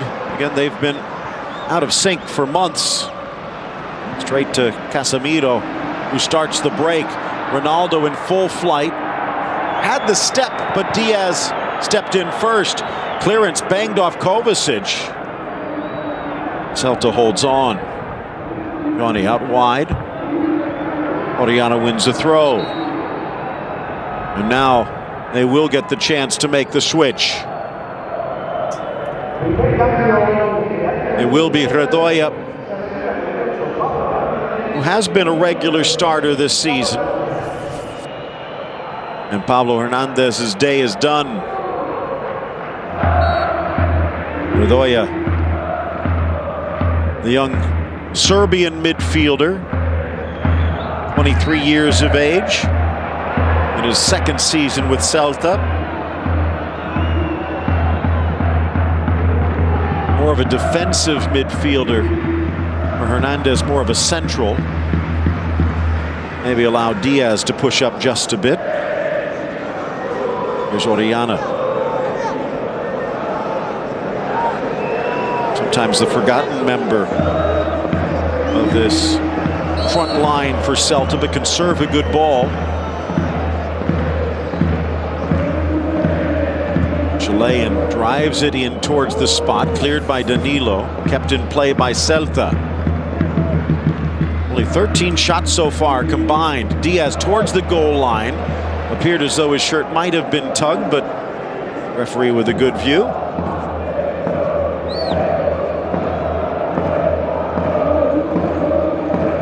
Two home games lost this season by Real Madrid. Ray, they haven't lost 3 in a season in nearly a decade. The youngster being kept faith. They've had a good look at him there. Real would be very much in the shadows of this game in the first half. This is a real tense tug-of-war game. Nolito. Both the teams are playing nice, slick football, and I think Celta's defense has been really holding up well to any sort of threat that Real Madrid have been throwing at them. It's been Celta's attack that has been a little bit more, I'd say, consistent, but certainly a little bit more edge about them in danger. Ayo, good ball threaded through for Orellana. Tries to sneak it in, but off Casemiro and out. Well, let me ask you this, because you talk about the likes of a Vasquez and a Borja and a Kovacic, in fact, who's out there today. Those are three of the players that were, if you believe the initial interpretation, in the bullseye of Ronaldo's wrath after the derby loss. Here is Ronaldo trying to drop it back to the captain, Ramos. Ray, remembering back to your days as a young player, if one of your leaders had criticized you for not being up to his level, how do you respond? Play better. Din Aspas, Diaz wide, Planes, decent ball across, but Ramos in the way. Leaping over Nolito in the process. Celta starting to tighten the screws. Just off target, Nolito scraping more rust off in the process. And well defended by Casemiro. Kovacic dumping it into the middle, trying to find Ronaldo. Poor ball. Poor ball. And he can look frustrated, rightfully so. The space was a cow's field behind the back line of Celta. He'd found himself level with them, a yard behind them actually, and just needed the ball played into a better area for him. Needs better service in that situation. Look out! Out wide for Carvajal, drives it to the 18. Slight touch. Back in danger, laid off for Borja. Drives it past two defenders, but not the captain, Mayo. Good play between Borja and Carvajal there. Great 1-2. And Cristiano Ronaldo showing himself, saying, just hang it up there, kid. He whipped it across dangerously, but easily covered by Celta. Cristiano wanted the ball upstairs. Real Madrid have scored more than 30% of their goals off headers, best in the league. Here is Vasquez into the middle. Down goes Ronaldo, seemed to be bumped, but the only whistle from the stands. And now a collision, Nolito in the corner, and it will draw a foul. Good football from Real Madrid to set up Cristiano. That certainly looked as if he had contact made on him. In the referee's eyes, he's saying he went down too easily. Celta player saying, I didn't touch you, we'll take a look. As Mr. Slick rose beautifully and had his focus locked on this. This is the nothing at the end of it. Yellow card, Nolito. It's not what we want to say, it's this. And Sergio Gomez going up for the ball together, and he's very close to him. Was there an intentional push into him? Saw a harder hit by Ramos on an earlier clearance the other way, so at least calling it even. It was close, that Isco one. Across the 6, back post, slapped away and over the bar to deny Casemiro. Ruben Blanco again. Finally this crowd giving this youngster respect and that appreciation. Rises beautifully, Casemiro, pushes Pepe out of the way, saying, I got this one, Portugal. Ball back in, headed by Pepe, and this one does go home. And Portugal says, I'll teach you how to do it. Casemiro, here, the Portuguese peach rises, and it ain't Cristiano. Pepe meets the train at the station beautifully and punches it with great direction away from Ruben Blanco. This may look an easy header. In this traffic, it is not. That's a tremendous header by Pepe. He rises above everybody, including his own teammate. Look at this again. Like a fresh salmon from a summer stream. And beautiful jackknifing header from Portugal. First goal of the season for Pepe. First goal in nearly a year since he scored against Valencia last season. And what a huge goal it is, taking the pressure off before the half. 4 minutes remain. Celta coming close, but Real Madrid getting it done. Radoya, Nolito. Would have been the first of the year by Casemiro as well. And it does lead to the ensuing corner. Yes, scampering over. Lanes to the inside, Nolito, good ball. Orellana, edge of the 18, drops it back. Lanes to Diaz. Casemiro again, really doing a good job here. Snuck inside by Planes, but cleared away.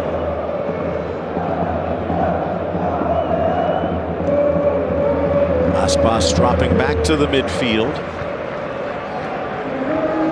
Seen a lot of this play from Celta in the Real end. Edge of the area. Two men colliding, Kovacic and Casemiro. Casemiro it is, it clips Orellana, I believe, just as he gets by him. Very little, but no, it is, you're right, Phil, it is. Kovacic is another good look. That's a tremendous header. He's leaning back, watch this. He's leaning back away from it, and he's still able to direct it beautifully away from the goalkeeper, not on target, youngsters. Forget about onto target. You need to direct it away from the keeper. Pepe, international class and quality, tells how it should be done. A truly tremendous header. Not just snapping his neck, he actually turns his whole body to guide that ball. It's an interesting point you make, Ray. You don't get extra points for sticking it in the corner. You just got to get it past the keeper. 4 in the wall. Celta looking for an equalizer. The Chilean Orellana. It skims off the head of Ramos, and they'll try it from the corner. 44th minute reached. Us with a word of wisdom. Will it pay off in an equalizer? This will swing in towards Keylor Navas. Sailing high, sailing long, and out for a goal kick.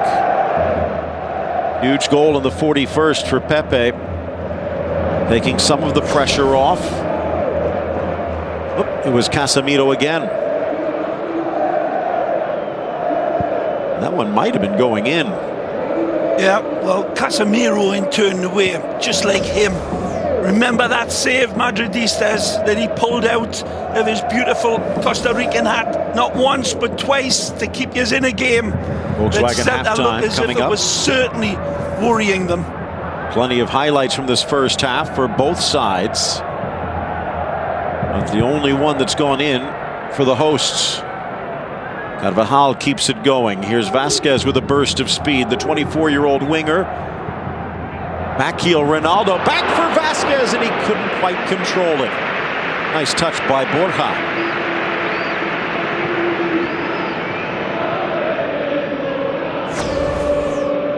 "20 years of age, his first game in nearly 3 months, and all he's got to do is shut out the top scoring team in La Liga. Did well over the opening 40 and eventually breached. He did superbly well.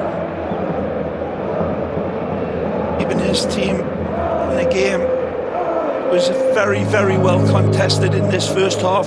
Very even game until Pepe tilted the table. Kovacic, not quite that ability to turn the corner, but does get a corner out of it. 3 saves for Blanco. Nothing he could do with a well-placed shot from Pepe. 90 seconds of added time remain. Can Real Madrid get a second here? Almost to Pepe. Cleared by the defense. They'll swing to the far side and try it again. Set plays huge for Real Madrid. That's the 18th they have scored. Taking care of Pepe in these situations. The Spanish Youth International, a youngster trying to keep tracks with Big Pepe. Moving near post, only as far as Vaz clears it away. Real Madrid regroups. Decent down the line, falls for Isco. Overlap for Borja Mayoral, but stripped away. Maybe a chance for Aspas. A little slip, though, in the middle by Orellana. Straight back to Real Madrid. Casemiro. Ronaldo, a little sloppy. Gives it away. Is there time? Radoya. Nolito. Deceptively elusive. Good ball. Gets around Carvajal. Lifted back to the middle, but just over Aspas.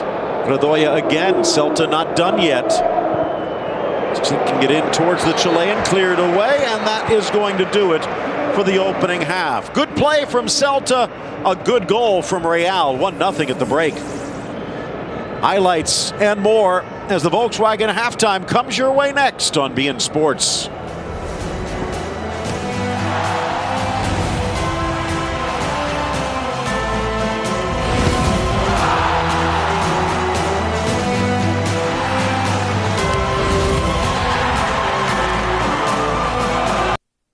The Express Halftime is brought to you by the newly redesigned Volkswagen Passat.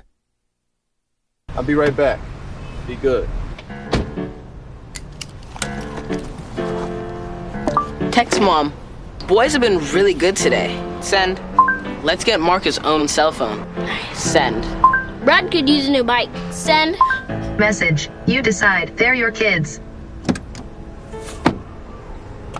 Why are you guys texting Grandma? It was him. Keep your family connected. App Connect on the newly redesigned Passat from Volkswagen. Hello, Geico? Yeah, I was just talking about your emergency roadside service and how it's available 24/7 and then our car overheated. But what are the chances? Can you send a tow truck, please?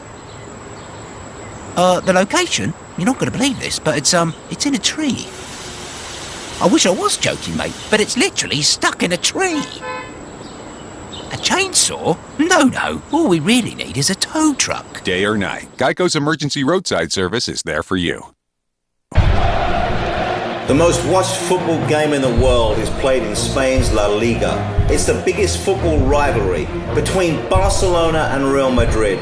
Tiki-taka style versus direct strikes. And Happy Tours will take you to the game. Make your dream come true. Airfare, hotel, all transfers, and the most important thing, your ticket to the game at Camp Nou. Experience El Clasico. Dial the number on the screen and make your dream come true. ElClasicoTrips.com. And we're back at Cricket Wireless. Switch and get a brand new LG Rizio for $19.99. Or take a spin with the Samsung Galaxy Grand Prime for $29.99. Cricket Wireless, something to smile about.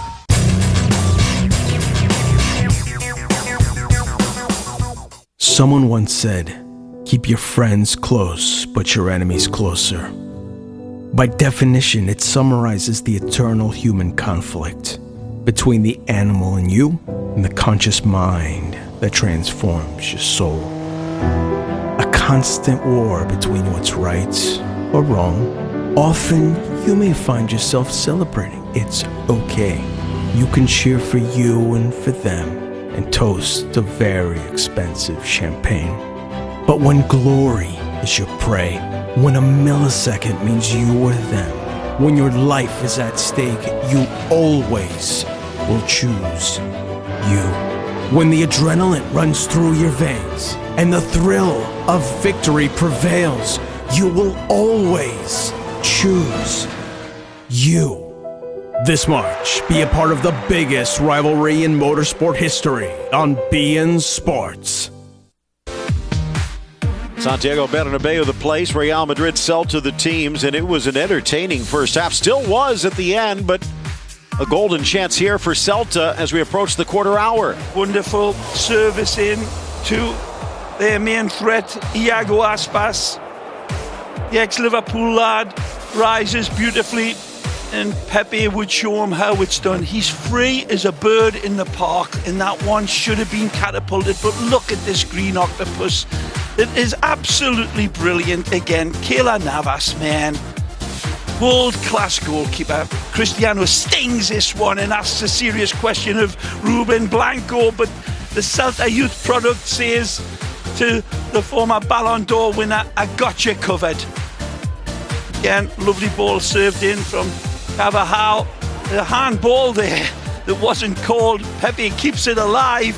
Isco settles and stings it, but doesn't get the angle on it. And see the Celts absolutely going ballistic that the handball wasn't given. But then this one would look as if it was goal written all over it. Casemiro have been very solid and active in shutting down Celta. Provides a real danger here.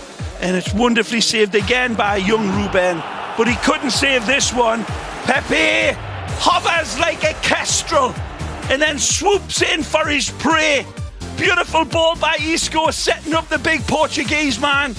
Hovers like a kestrel and punches like a bull. Madridistas happy. Well, Aspas denied by the woodwork. Real Madrid would not be denied. The Volkswagen Express halftime continues. Do you take your eyes off the road when you get a phone call? Or when you take a turn, does your phone take a fall? Then you need the incredible Clever Grip by Bell & Howell. The new smartphone clip with a super strong grip. No more fumbling for your phone and looking away from the road. Clever Grip holds your phone at eye level without blocking your vision. Perfect for driving with GPS. Take next left. Streaming your music. Hello? Or hands-free calling. I'm using my new Clever Grip. Clever Grip fits any style air vent. And its super strong grip just won't slip. From the smallest flip phones to the largest smartphone. Those other mounts obstruct your vision, are hard to reach, and eventually lose suction. They never hold. But Clever Grip mounts at the perfect height, just like your car's most important gauges. You get a clear view of the road and easy access to all your phone's functions. Even this heavy brick is no match for Clever Grip. It works with your favorite phone cases and those bulky battery packs. And Clever Grip goes from the car to the house. And now you have an instant stand in the palm of your hand. It's the ideal stand for people who travel. It's the portable clip with the amazing grip. Call and order your Clever Grip by Bell & Howell today for just $14.95. Available only through this special TV offer. But wait, if you call right now, we'll give you a second Clever Grip free. Just pay separate processing. Perfect for every driver in the family. We guarantee you'll love it or your money back. So don't delay. Get Clever Grip today. To order your Clever Grip for only $14.95 and receive a second one free, just pay separate processing and handling. Call the number on your screen or visit us online at clevergrip.com. That's clevergrip.com. Call now at 1-800-478-1103. That's 1-800-478-1103. Or visit us online at clevergrip.com. That's 1-800-478-1103. Call or log on now. Higuaín continues to be the top man in the tournament, but the Napoli fans demand a victory against a dangerous Kiev. Napoli versus Chievo, today on beIN Sports.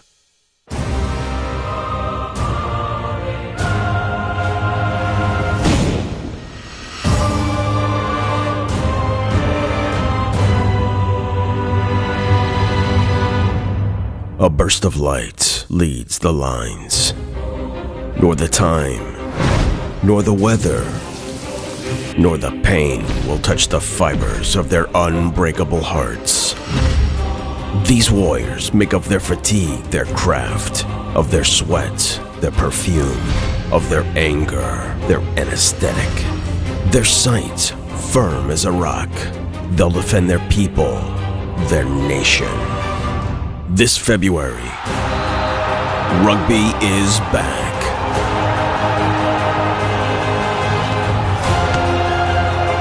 The Six Nations Championship returns, only on beIN Sports.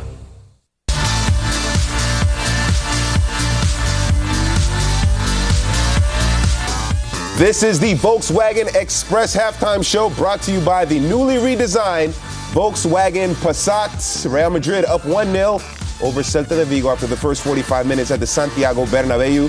Andrés Cordero and Mateo Bonetti, let's break down these goals here, beginning with the chance early on for Celta, double chance by Iago Aspas. Yeah, Pepe thinks that Aspas is offside here. Daniel Vaz is marked very closely by Sergio Ramos. Pepe just completely left his man unmarked. It looks as Carvajal may have just kept Aspas on. This is a terrific save on the second effort. The first is hit straight at Keylor Navas, but then he does so well to recover, pouncing on that ball, closing that window at the near post. This is a better look at that second save. And here's the corner whipped in. Pepe, we mentioned it before the match that Celta going with three fullbacks, they would lack a bit of height. And Pepe, one of the best aerial threats, just picks out his targets at the near post. Don't think the goalkeeper could have done anything else. It was whipped in with so much pace, and Pepe just redirecting it towards goal. It's a great header here from the center back of Real Madrid. And nervous moments at the Santiago Bernabeu, but Real Madrid able to get that 1-0 advantage at halftime. That was the Volkswagen Express halftime show brought to you by the newly redesigned Volkswagen Passat. More halftime after the break here on beIN Sports.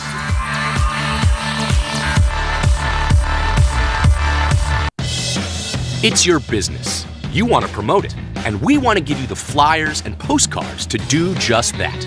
Then you decide to say a little or a lot. Show them off. Hand them over. Hang them up. Mail them out. Scale them up. Shrink them down. Or something in between. Whatever you want, you make the call. And at Vistaprint, we're here to make sure it's an easy one, with the right sizes and paper stocks. Our simple design studio, and help if you need it. Plus, it's all guaranteed. The paper, the printing, even your design. Start today with 500 postcards starting at just $24.99 when you enter the promo code POSTCARDS at Vistaprint.com. And promote your business the way you want. This is a bravado goal. This is an absolute concerto goal. Magnifico! Extraordinario!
Volkswagen Express halftime show brought to you by the newly redesigned Volkswagen Passat. 1-0 in favor of Real Madrid after the first 45 minutes. And the three most important attacking players in this matchup for Real Madrid get a look at their average formation and average positioning throughout the first half. And lots of movement, especially by CR7. Lucas Vazquez has been the most involved, as you might imagine, because he's playing out wide. It's a little more difficult to get touches in those central areas. Okay, that is the Volkswagen Express halftime show brought to you by the newly redesigned Volkswagen Passat. We continue on with kickoff coming up next. The Express halftime was brought to you by the newly redesigned Volkswagen Passat. Dad, you could just drop me off right here. No, I'll take you up to the front of the school. It's where your friends are. Seriously, it's really fine. You don't want to be seen with your dad? No. Is this about a boy? Dad, stop, please. Oh, there's Tracy. What?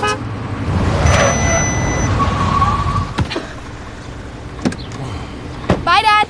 It brakes when you don't. Forward collision warning and autonomous emergency braking available on the newly redesigned Passat from Volkswagen. Dragon Soul. A team RPG with attitude. Insane heroes. Berserker. Dragon Lady. Electro Yeti. And vicious dragons. An RPG like no other. Search for Dragon Soul today. Dragon Soul. Download Dragon Soul now for free in the App Store.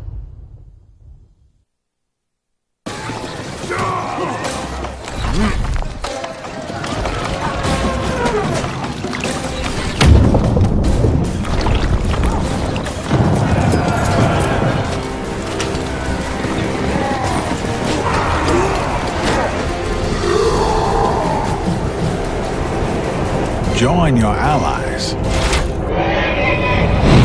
Unite the world. Game of War. Download for free from the App Store.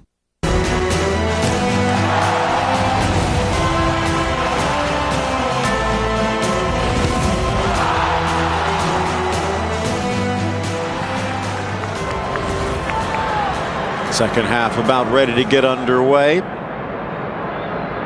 Gareth Bale and James, and there you saw Marcelo. All available if needed. Real Madrid with the goal coming just before the half from Pepe. Seconds after Casemiro had been denied. 18th time a league high that Real Madrid has scored off a set play. And now approaching 35% of their goals off headers. They all count, and Real Madrid hoping to count on this one as a victory. Phil Shane, Ray Hudson with you, and what changes do you expect? Well, the pattern of play for Real Madrid isn't exactly what the Real Madrid fans had wanted. They'll take this lead, that's for sure. It's been tough going against a tough, dangerous team. This was never going to be an easy match, and Real Madrid, with the faith being shown by some of the youngsters, graphics showed that they haven't really been fitting in too well off of each other, but the movement's been there. The midfield hasn't been able to find some of their passing movement so far with any real danger in the way this team has. Aspas, but quickly off his line, Keylor Navas. Costa Rican assisted by Carvajal, Pepe, Ramos, and Danilo. Casemiro in. Reports of the flu for Kroos, but then again Roma midweek. Isco and Kovacic with Vasquez, Ronaldo, and Mayoral up front. Nicely. Isco down the center channel, return pass from Borja, cut out and just poked free by Johnny. Far side, Vasquez to his left, drives it low. Mayoral actually seems to stop it himself. Keeps it in play though. Nolito back defensively. Thought about a foul, but no. Kovacic wins it back. Borja squeezes it across, and now Ronaldo on his horse for the goal line. Tried to play it out for a corner, didn't quite work. Few whistles, maybe a little too much trickery from CR7. This initial attack was started by some wonderful work by Casemiro, and little Isco started to really open up Celta de Vigo's midfield and then their defence. A number of half chances there, but set up by good play again from Casemiro. Celta going with the youngster Ruben Blanco in net, and looks like he's under fire again. Poor touch from Isco. Great run by Cristiano there, wanting that ball, but again, got to give credit to this Celta covering across in that midfield area. Gareth Bale up and drawing some applause and giving it right back to the fans.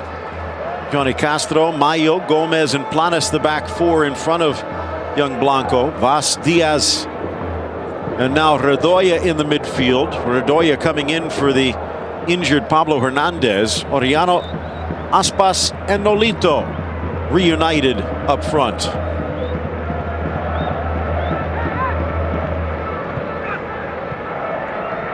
Vasquez. Good ball off a nice run. Danilo, the right-footed Brazilian, cutting to the inside. Vasquez picks up the loose ball. Isco. Ronaldo, top of the box, left foot, hoping for an overlap. But Carvajal on the local, not the express. Come on, screams Zidane. Impressive play leading up to Cristiano. He hears the shout from Carvajal behind him, but eyes in the back of his head this time. Not quite. Pepe and Carlos Alberto, or Pelé.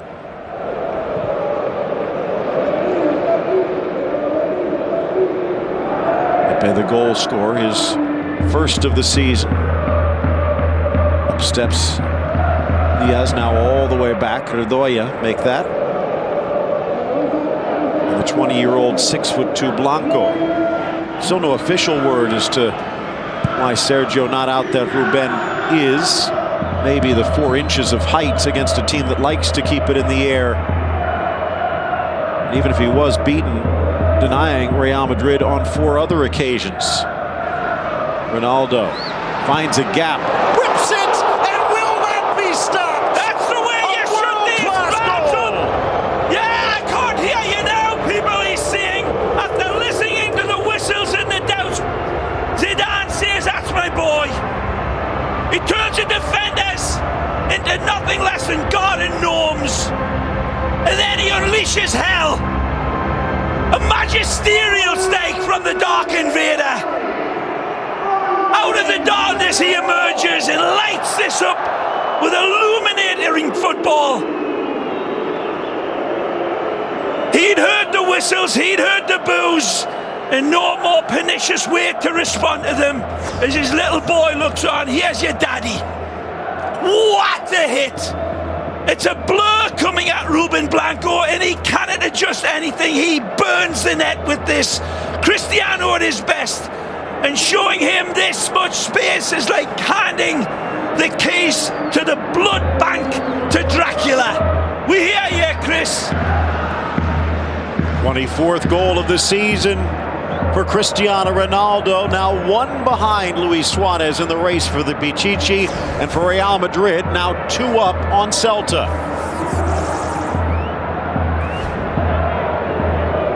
Talked about how the youngsters needed to respond today. In many ways, so did Ronaldo. He put his name out there. Well, you can doubt me all you like, Phil, and talk about things that's gone on in the past, but for me, that's an answer from Cristiano to the fans. All in, good run, Danilo. Left foot across. It wouldn't have counted anyway. Vasquez almost netting it, but the flag had come up. 2 or 3 passes in the first half, and then in this starting in the second, this ball slipped shot through and offside. Might not have been. Looked like the left backs, Planes and Gomez, deep, but the official in much closer position. The ball through to him though, wasn't it? But he'd heard them, Phil, and it was an angry response from Cristiano, decorated with just world-class skill to shut everybody up that had been booing them. It was interesting, Ray. There are many polls going on with the reports that Ronaldo and Ramos had asked for a transfer as to whether Real Madrid should get rid of Ronaldo. And there were many Madrid fans who were saying yes. Not quite sure they'd be so vociferous at the moment. Yeah, they can go back to drinking their garlic milkshakes as far as Cristiano's concerned. Good step up. Borja laid off Isco. Ball skips all the way through. A chance for Vasquez. Pullback's on! To the goal line, but whacked away off the Madrid winger for a goal kick. The pullback for Borja Mayoral was beckoning, but not delivered. We'll not see it from this as that wonderful. It's arrow perfect, isn't it? Down to a pixel. The power is there, but power without control is nothing. It's a fabulous dynamic. I can't hear you anymore, he says, and I just had my ear canals waxed. Ouch! Beautiful. Redoya and Diaz nowhere in sight. Too much space for Ronaldo. Now Isco looking to add a third. Slaloms across, back to his left. Is the chance done? And Vasquez denied. Diaz to midfield. Celta, who had dominated possession at times in the first half, now getting overrun by Real. I don't understand this one. This looked as if it was a fair challenge lifetime. The ball out in front of Sergio Ramos. He wins it hard. But for me, it looks as if it's a fair challenge coming across. Daniel Vaz wins the ball before the contact with the player. But pass back up, nothing wrong.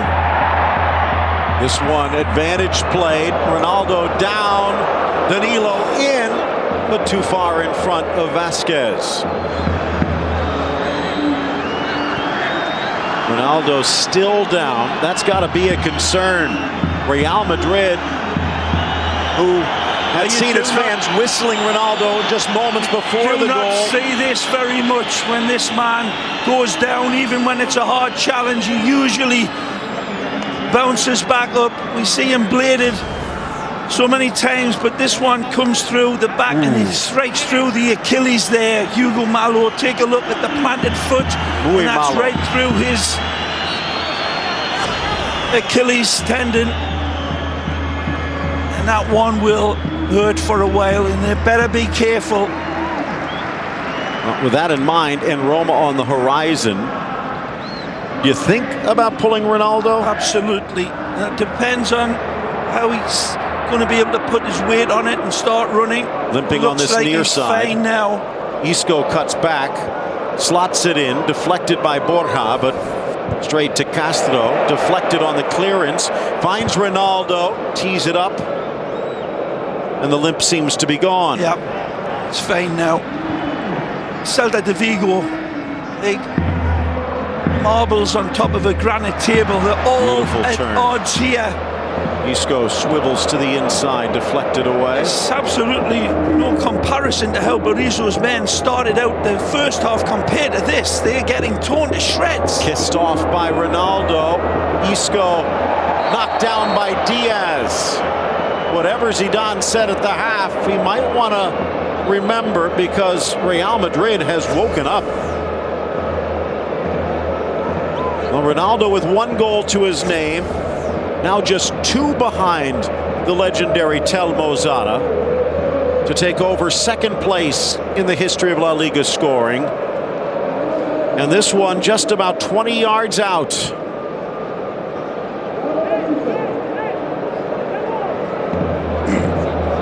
"20-year-old Ruben Blanco, when he heard he was starting, might have had dreams of a situation like this. Or nightmares, as the case may be." Actually about 25 yards back, says Gil. It'll be the classic 1, 2, 3, 4, 5. Gunslinger pause. Ronaldo is ready. Strikes. Delivers! And there it is! Again, sharper than vinegar! Cristiano! I ain't going nowhere! And again, he bullies Celta de Vigo with a way only he can. Astonishing! His shot is smoother than a trombone slide, and it's got the power that would power the Spanish national grid. It's got everything. Look at the dynamic. Does it take a slight deflection right here? Nothing. It's beautifully caressed home with swerving grace under pressure. A glitter bomb of a goal from Cristiano. 250th La Liga goal. Said he drew the spotlight to himself, intentionally or otherwise. Well, now it might be time for a curtain call. Ronaldo with 2 in the second half, and what had been a difficult game at the break is now Real Madrid comfortably in front. And Ronaldo now tied with Luis Suarez atop the scoring charts. Napoli Chievo coming up, and yes, it is time to lift a glass to Ronaldo. Kid's having a lollipop. He wants another lollipop. His daddy scored 2 and he's made Celta de Vigo's team look like lollipops. Ronaldo family upstairs enjoying this. And why not? I said at the start of this game, this is a game that Cristiano or any of the big boys of Real Madrid, they don't come any bigger than this CR7. Again, he's lining up his howitzer, but he has stepped up. and led them through what has been a tricky game. The first half was much down to this man in yellow in his brave denial. A little deeper. This one slapped off the woodwork. From 5 yards further, Blanco denies a hat trick. Again, stupefying skill from the set piece. Wickedly struck again.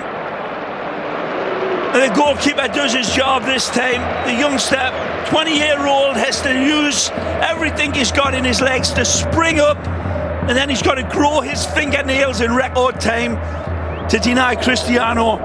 Pushes it onto the crossbar, I believe, Phil. 9 o'clock tomorrow, an early start. Barcelona watching this one. Will there be any nerves? Well, they haven't shown many this year, but Eibar not an easy place to play. Half hour left to go. Casemiro keeps it alive, scooping it for Vasquez, in for Isco. Again, it's been a bit wet and humid. New squalls making its way through. That explains a lot of the slips. Vasquez keeps his feet here, though. Smartly plays it wide for Carvajal. Hits the gap for Ronaldo. Back heel. Borja. Ronaldo keeps it alive. Vasquez, top of the box for Isco, but cleared away. And now Pepe. An off-balance, awkward volley that almost went home. Hey, from an angle, that was almost 40 yards out. This is why the kids at Spanish Youth International to deny a world-class strike from a world-class footballer that responds in adversity. When a player is not having such a good game and he's not so involved and he hears the whispers around from his home crowd, which they weren't boos, but there was certainly some sentiment being sent down from a lot of this crowd towards Cristiano. To respond in those circumstances, that takes something special. And Gareth Bale getting set to return. Will Ronaldo have a chance to extend his record hat-trick run? Long ball forward, flag stays down. Aspas with help in the middle, but he doesn't need it. Lifting it over Navas, Celta's on the board, and we might just have a game after all. Diego Aspas is presented with an opportunity that Keylor Navas does everything he can. He shortens the distance, but the wonderful dink over the top is outstanding. Doesn't get more direct than this. Both Ramos and Pepe stranded, the team stretched out, but that is an absolutely magnificent finish from Iago Aspas. Astonishing, really.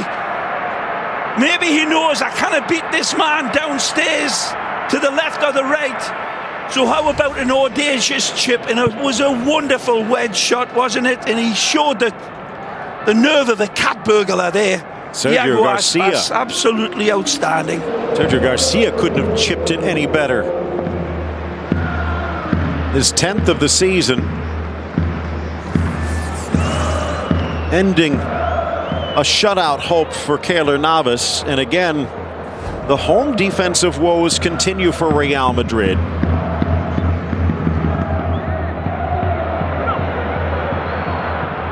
Celta finds a second here. Real might be in trouble. Oriana dispossessed. Kovacic. Casemiro back for the Croatian youngster. In for Isco. Now who would come out? You'd expect it might be Vasquez, especially considering he's got a yellow. That would tend to be the straight swap for Bale.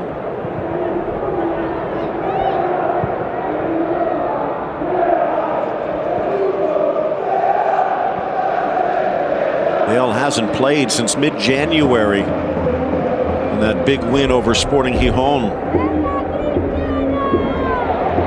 Casemiro strips it away from Redoya, quickly gets rid of it. Vasquez in for Isco. Ronaldo's open. Ronaldo knocks it home. Hat trick, but more than a hat trick.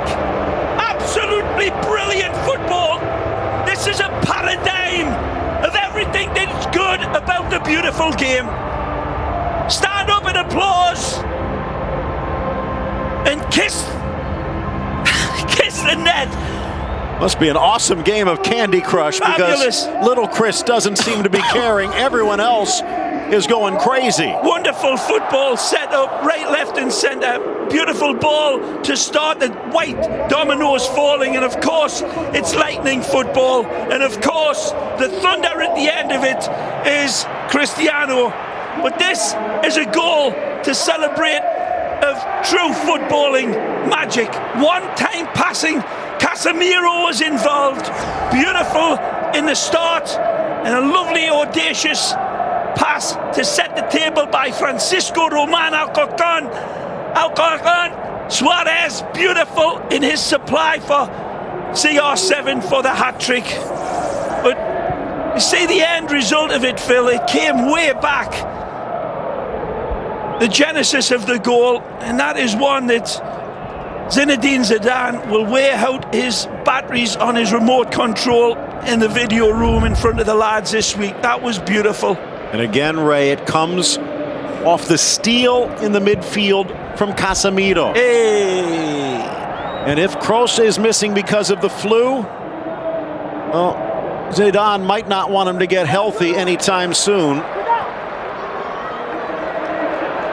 Just seems to be more cohesiveness. There's that pass, wonderful ball. It's too heavy for most people, but not for the Welsh Dragon. Coming in from the left, back post slide, and almost on the end of it, Borja. Casemiro again. Wonderful vision from the Brazilian. And this is the end result. Wonderful invitation from Gareth. Just a little bit al dente, but the ball from Casemiro to set him up wasn't. It was pixel perfect as Aspas walks out. Guidetti in. Again, almost an afterthought at the start of the season, but with Nolito's absence stepping up.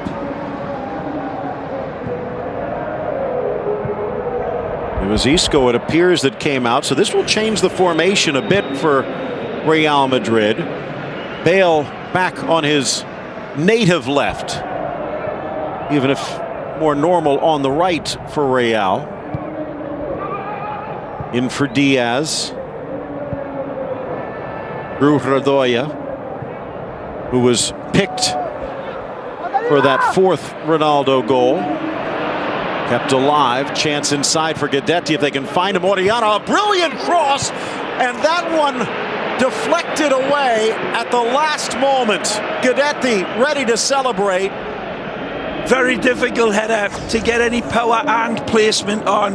It's a slow ball into him. He's got to wait for it to arrive. He cannot attack it. And that looks like it could have been argued as a handball as Danilo rises, but his arms, in the referee's opinion, were close to him. Ronaldo looking for fifth gear. Mayo, they tango, they fall. I thought this was a foul against Celta Vigo here. Cristiano reaching out a little bit, but nothing given. It seemed to be Hugo Malo that gets pushed off of it. Is this a handball? Nah, it'd be tough to give that one. It certainly strikes his upper part of his shoulders. Oh, on that replay. It was risky.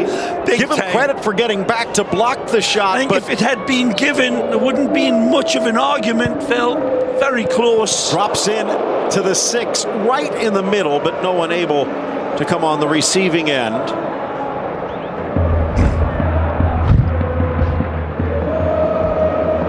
Close 1-0 game at the half has now been stretched to 4-1, and now Jesse getting set to check in. The way the Celta Vigo team has played in this second half has been so disappointing in the defensive shape. It's just gone all wobbly, and this is the man to capitalise in front of his home fans.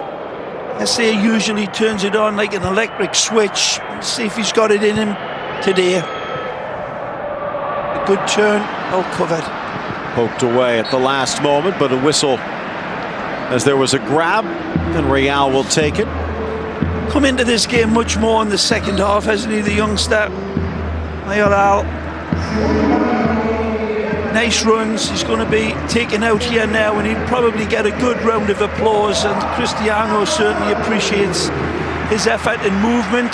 Nice footballer. Temperature seeming to drop as the rain comes in, but the fans warming themselves up. 18 years old. It's a good beard for an 18-year-old lad, but good feet. Really nice footballer. A promise of magic, more to come, and Zizou says, well played, kid. Hey, it was a bit of a roll of the dice for Zidane. Yep. They do have an important match against Roma, but Celta, a very difficult team, and we were talking about this during the week, Ray. In some ways, this might be the tougher and maybe even more important test. If Real Madrid would have stumbled, the chance for Villarreal to leap them in the table. Well, Phil, as well, we've got to respect those Wolves coming in from the Eternal City, because there's no team in Italy playing more vibrant, more organised and attacking football than La Roma. So this stadium is going to be really served up.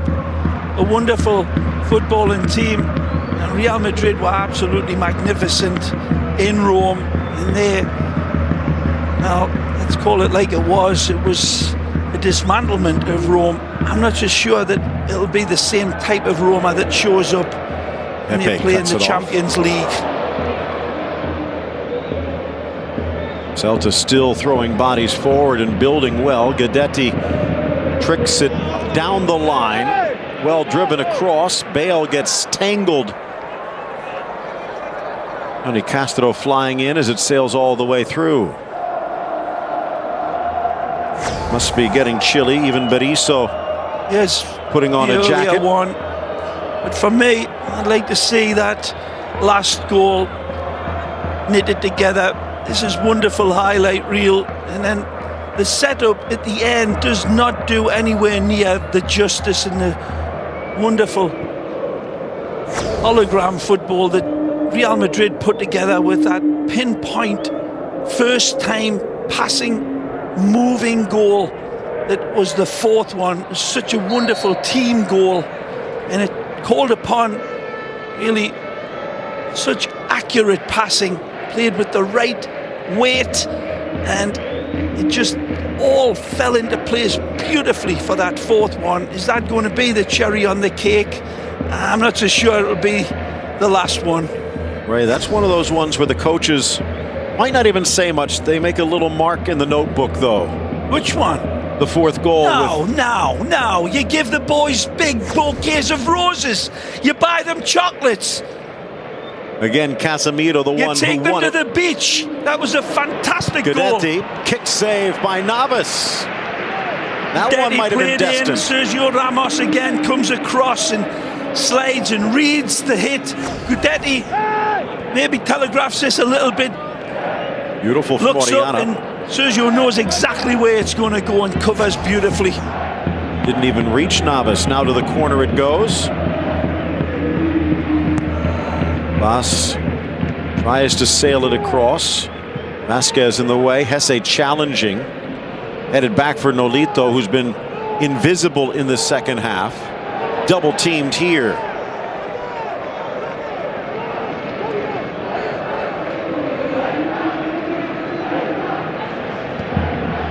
Nice touch to the inside, but it bounces over Nolito.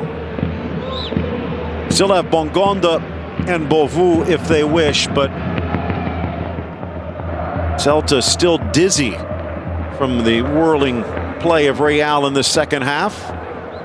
Yeah, I think, Phil, they may be keeping the powder dry. They've got some good games coming up that will certainly look like confidence boosters as they pursue the European places. They've got some good fixtures, very winnable games coming up. Well, Sociedad at Valencia, which sounds strange, but this year you're right. And then Deportivo and Gijón make some hay in the next 4 matches.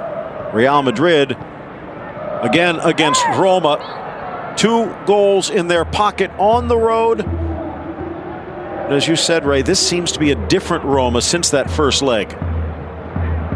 Yeah, but 2 goals, that's Kilimanjaro stopped on that would Mount mean Everest. There's very few teams that can come into this place and rattle past a 2-goal deficit in European football as the great Marcelo comes in.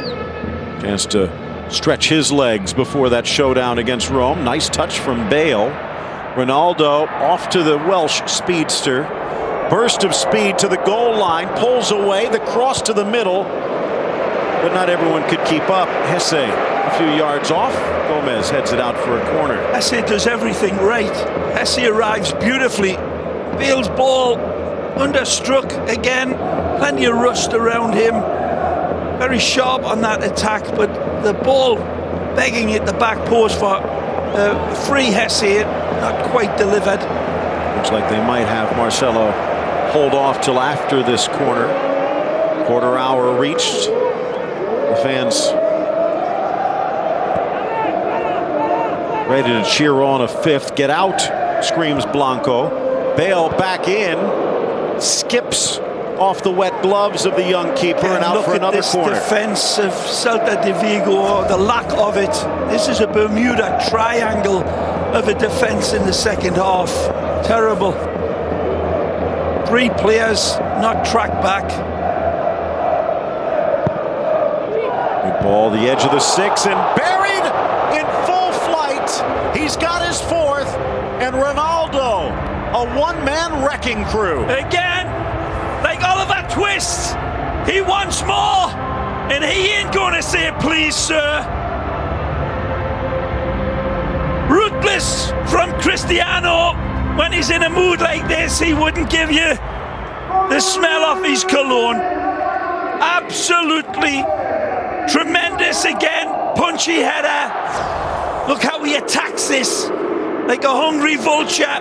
He rises, he could have jumped over the bar and used it as a springboard. Clear again. You can only say, as I said earlier, that this defense has been absolutely like Swiss cheese. Horrific defending again on set pieces from Celta Vigo, and you can see why, Phil. They've let in so many goals this year coming into this game. We said that it was an amazing eye-popping type of situation. Scoring 39 and allowing 44 before this game, and they still come down again. It just continues to rain goals. I'm doing a disservice to Swiss cheese here. This is cobweb defending by Celta Vigo, but when he came in, this kid comes in with an appetite in front of his home fans to show, don't forget me. Beautiful accuracy again, but look at this. Casual, and then Hesse springs on it beautifully. Holds, hesitates, turns, touches, drips honey on every touch, waits for the window of opportunity. He hasn't got anybody supporting him. And when he does see Cristiano, he says, I see you, buddy. I don't need you. Not against this defense. Wonderful finish as well. Deadly accurate. But again, just waiting to get that angle.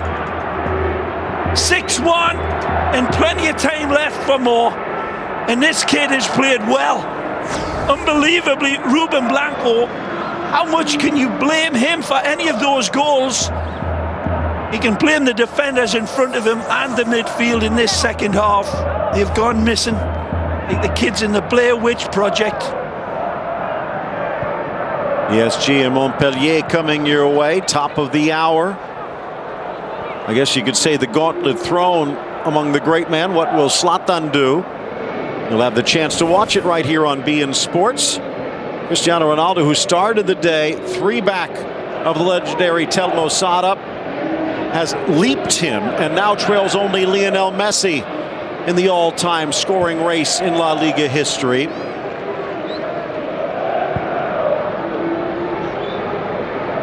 And just as they do at the San Mamés, every new team putting a bouquet of flowers under the bust of the legendary Sada. They'll be throwing flowers at the feet of Ronaldo maybe as soon as the next transfer window. 80th minute. Looking for Guidetti, but poked away. How big is this game for Real Madrid after the loss against Atletico? Oh, it's a response. The first half, it looked as if it was going to be a lot tougher than it is now. But they went through that and they earned the right to win. The confidence will be boosted before the Wolves arrive here in Madrid. Gareth Bale has looked very, very sharp and energetic. He'll be working on his accuracy through the week. But Cristiano was the statement man. And let's not forget that man in the middle from Brazil. Casemiro, it was that started a lot of that holding and defending and allowed the table to be set by a lot of the sparkling footballers in front of him, Phil. But I thought Casemiro, not without fault, but he's had a tremendous game and maybe just what the doctor ordered. That bite and that balance is back. And getting back to that fourth goal you're talking about, what Casemiro does, in some ways, he shortens the field for the attack by either plugging the holes in the midfield or winning it in the offensive side. We see it there again, and it starts a break for Bale. 3v3 if they hurry. Can Ronaldo get a fifth? Bale wants it himself, and he's got it! Welcome back, Bale!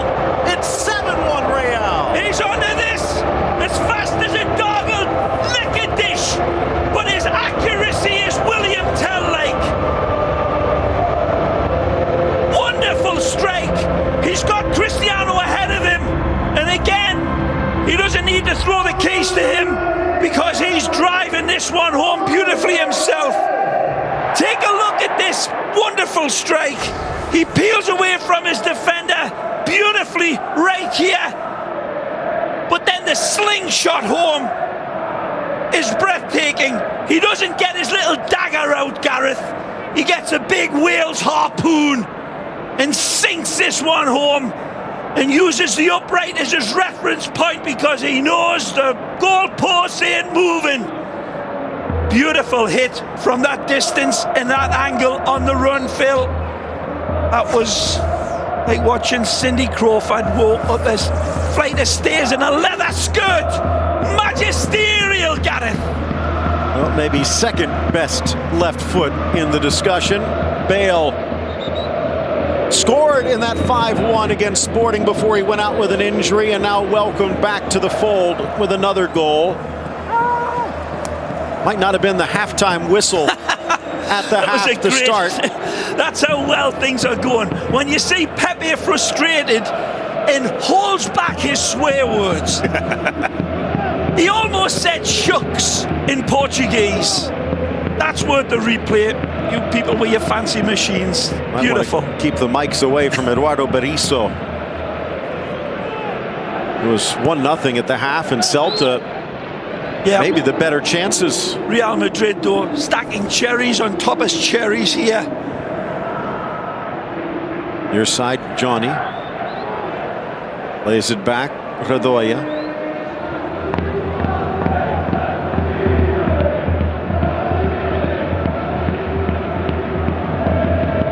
Guidetti now.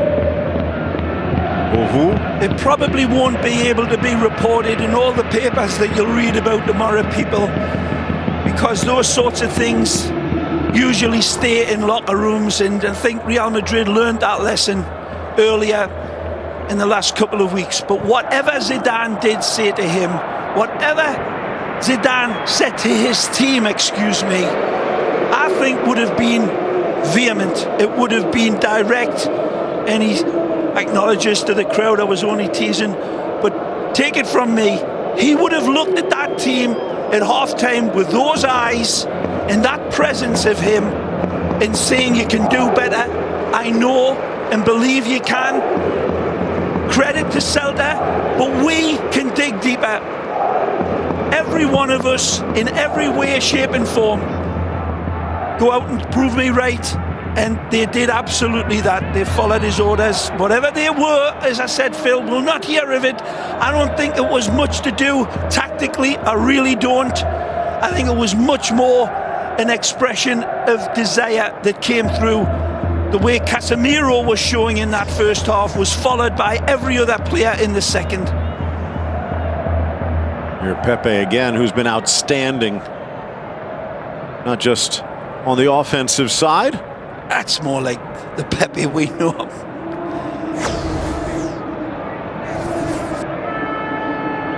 Talked about what this game might mean for Real Madrid, Ray, but again, with all eyes in the world on the sideline, perhaps watching Zidane, how big a game was this for him to watch this team respond? There's a lot of talk that Allegri might be coming in. Bale in the center. I think he'll be giving this team all the way through to the end of the season, and certainly allowed to enhance it in his way. He's had no time on the job. Rome wasn't built in a day, but it had good builders, as they say, and see what Zidane can construct. Moving across, a little off balance to clear Sergio. Started with the big wins against Deportivo and Sporting. Struggled at Betis, bounced back against Espanyol, got the first road win at Granada, but not convincingly. The athletic result against a beaten-up Bilbao. Really, the Roma match was the first one where you started to sense things falling together, but then they get held by Malaga and lose against Atletico.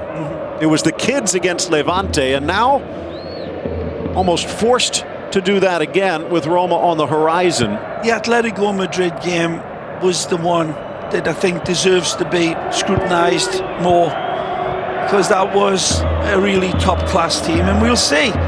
Usually Real Madrid, and they've won their Champions Leagues of late, they've won it when they've finished lower in the Primera of Spain and not coming out as champions. So they do have that going for them, but it'll take more than just superstitions to turn over all of the other teams that's left in the Champions League. But games like this are confidence boosters. They've responded for Zizou, and the crowd have lapped this one up, and well, they should. The players are coming back from injury.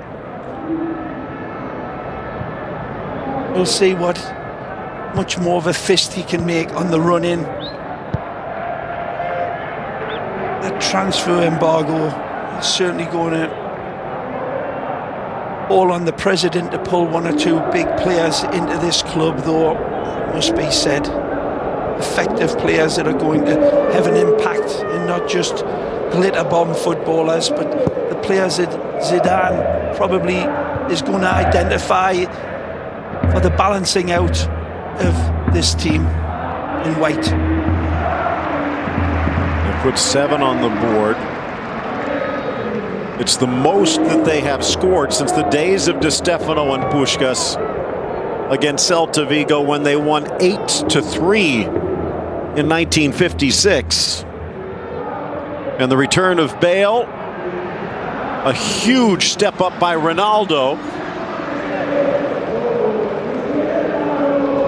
stretching his hat-trick lead. For me, it's puzzling a part of it, and we've given all the credit in the world to Zidane and the men in white for this second half dismantlement, wrecking ball. But Celta Vigo really just dissolved like an Alka-Seltzer in a glass of Newcastle Brown Ale in this second half. It's got to be acknowledged. They were certainly nothing like the first half, and that's the strangest part of this game. And again, full respect to Real Madrid. Bale to the inside, almost measured perfectly, but Diaz, even at 5'5", just tall enough. And then he gift wraps it back, and back into the salt mine for Bale. Tries to sneak it across with the right foot, but no. Whenever Bale lunges and extends, you kind of wait to see if there's a twinge. That's been the one concern, and you wonder if he hadn't been injured so much this season, Ray? Would it be Real running away? He has that history of injuries throughout his career, Gareth. He's just one of those players that sadly finds that he's such an athletic player, wound up so tightly, as is this man, and he seldom gets injured, which is pretty, well, it's miraculous, nothing less. Pellegrini, of course, is the man who sadly suffered when he was here, boss of Real Madrid, and lost Cristiano for those 6 or 7 games, and that cost Real Madrid badly. But really, it's astonishing how Teflon-like Ronaldo is. Gareth, not so much, hasn't got that good fortune. Danilo sneaks it in. The square for Ronaldo was there, but the kid wanted to get on the board. Can't blame him. Hugo Malo that comes across and just snuffs out the fire of Lucas, and he apologises to Cristiano. As you say, Phil, he could have found him. Lovely lead ball from Danilo. He's got the goal backing. Cristiano is free and wide open, but he thinks he can put it away. Good save again from young Ruben. Near post from Bale, whacked away Orellana. How can you say Ruben Blanco is man of the match for Celta de Vigo? You'd show me a player that's done more for his team here today to keep the scoreline down. 6 saves on the day. Approaching the 92nd minute. Bohu dispossessed. Ramos wanting to get in on the act. 7th, Sombrero, the big hat, with 4 goals for Ronaldo in his Real Madrid career. And Ray, it's the 3rd 4-goal game he's had this season. So, as you've liked to say, reports of his demise may be a bit premature. They'll have to keep answering it all the way down the stretch, Phil. You know, they've really got to look at the Champions League as their salvation for each other and Zidane, and put the speculation about Cristiano to bed. That's the only way they're going to do it, because those rumours will continue to swirl if they don't pick up the cup with the big ears. Again, Casemiro comes in like Edward Scissorhands. Guidetti complaining all the time, but that's the way he plays the football a lot of times. I'm tough and tenacious. And that is going to do it. Celta put out of its misery, in Real 7th heaven. Well, Zidane will be happy, as will the Madridistas, but Celta de Vigo here today, truly in this second half, were like the hare at the Greyhound tracks. They weren't ever going to catch them. And that hare was Real Madrid today. There was quality strewn around in the second half. Cristiano Ronaldo, stupendously magnificent, nothing less, with his glitter bomb golazos from set pieces were something to behold. But this one was an answer to those murmurings and those whistles that he heard, and he heard them, and he says, I can't hear you now, but you can watch me and celebrate. Astonishing strike that one was. This one was equally from a dead ball this time. The first goal eclipses this for me, because you expect that sort of champagne dynamite from him. Casemiro leads the charge here. Lovely ball from Lucas, lovely ball from Isco. Again, embroidery football for this time by Real Madrid. Not the direct way, the botanical way. Beautiful. Another one would be rattled home from the Dark Invader, who arrives by stealth in his hush puppies and rises magnificently. Not just Napa pura calidad for Napa and Real Madrid. This was pura calidad, Ronaldo. hits the record books, passing Telmo Zada, trailing only Lionel Messi on the goal-scoring charts, but no one ahead of Ronaldo on this day. Real Madrid 7, Celta 1. And back to the studios to wrap things up.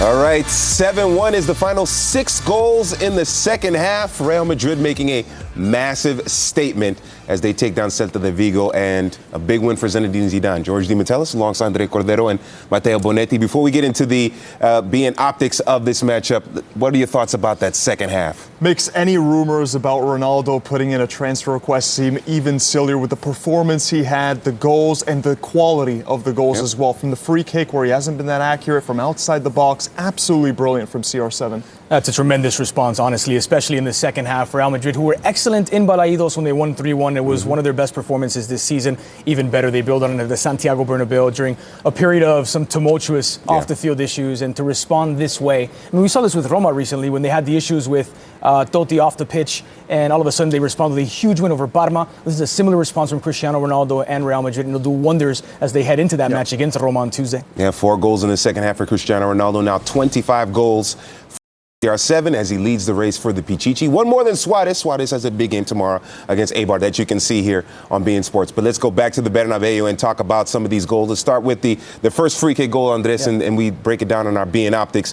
Very interesting, and Mateo, you touched upon it. He's been struggling with free kicks all season, but he finally got one to go. Yeah, this might have gone in no matter who the goalkeeper was, but it's the young 20-year-old Ruben who's in goal here. And look at where this ball actually enters the goal. Ruben has his feet absolutely planted to the line. He doesn't even make an effort for it. You can't reach it if you don't try for it. He might not have gotten there anyway, but it's not as close to that top corner. It's one that Ruben should have had a go at, but it's phenomenally struck by Cristiano. Yeah, and only Ronaldo seems to be able to strike goals like this from the free kick spot. Doesn't have a lot of curve. It just takes this strange trajectory, and he strikes it where it goes up and then it dips at the final moment. Hasn't been that accurate from the spot, but that was brilliantly taken. You can see Ruben actually leaning toward that post as well, and for some inexplicable reason decides not to even have it go. I think you have to dive at least for the attempt. Let's take a look at Cristiano Ronaldo's goal that gave him the hat trick in this matchup, and it was a well-worked goal for Cristiano Ronaldo as he picked up the hat trick. Obviously had 4 in the game, but this one, we talk about Casemiro in the midfield. Yeah, take a look at Casemiro, who closes down very well to win the ball back. No foul, he wins it fairly, and immediately wants to deliver that ball into zone 14, that rectangle just outside the 18-yard box to allow Real Madrid's creative attacking players to create. They link up very well. Isco across the grain to the back post where Cristiano Ronaldo completes his hat trick. And what's the difference with Casemiro there? It's his natural position. It isn't the natural position of Toni Kroos, but there you see he'll do that defensive work, win the ball back, and allow Real Madrid to play on the short field. That's an excellent point, because I keep hearing this nonsense about Toni Kroos is not having a good season. Toni Kroos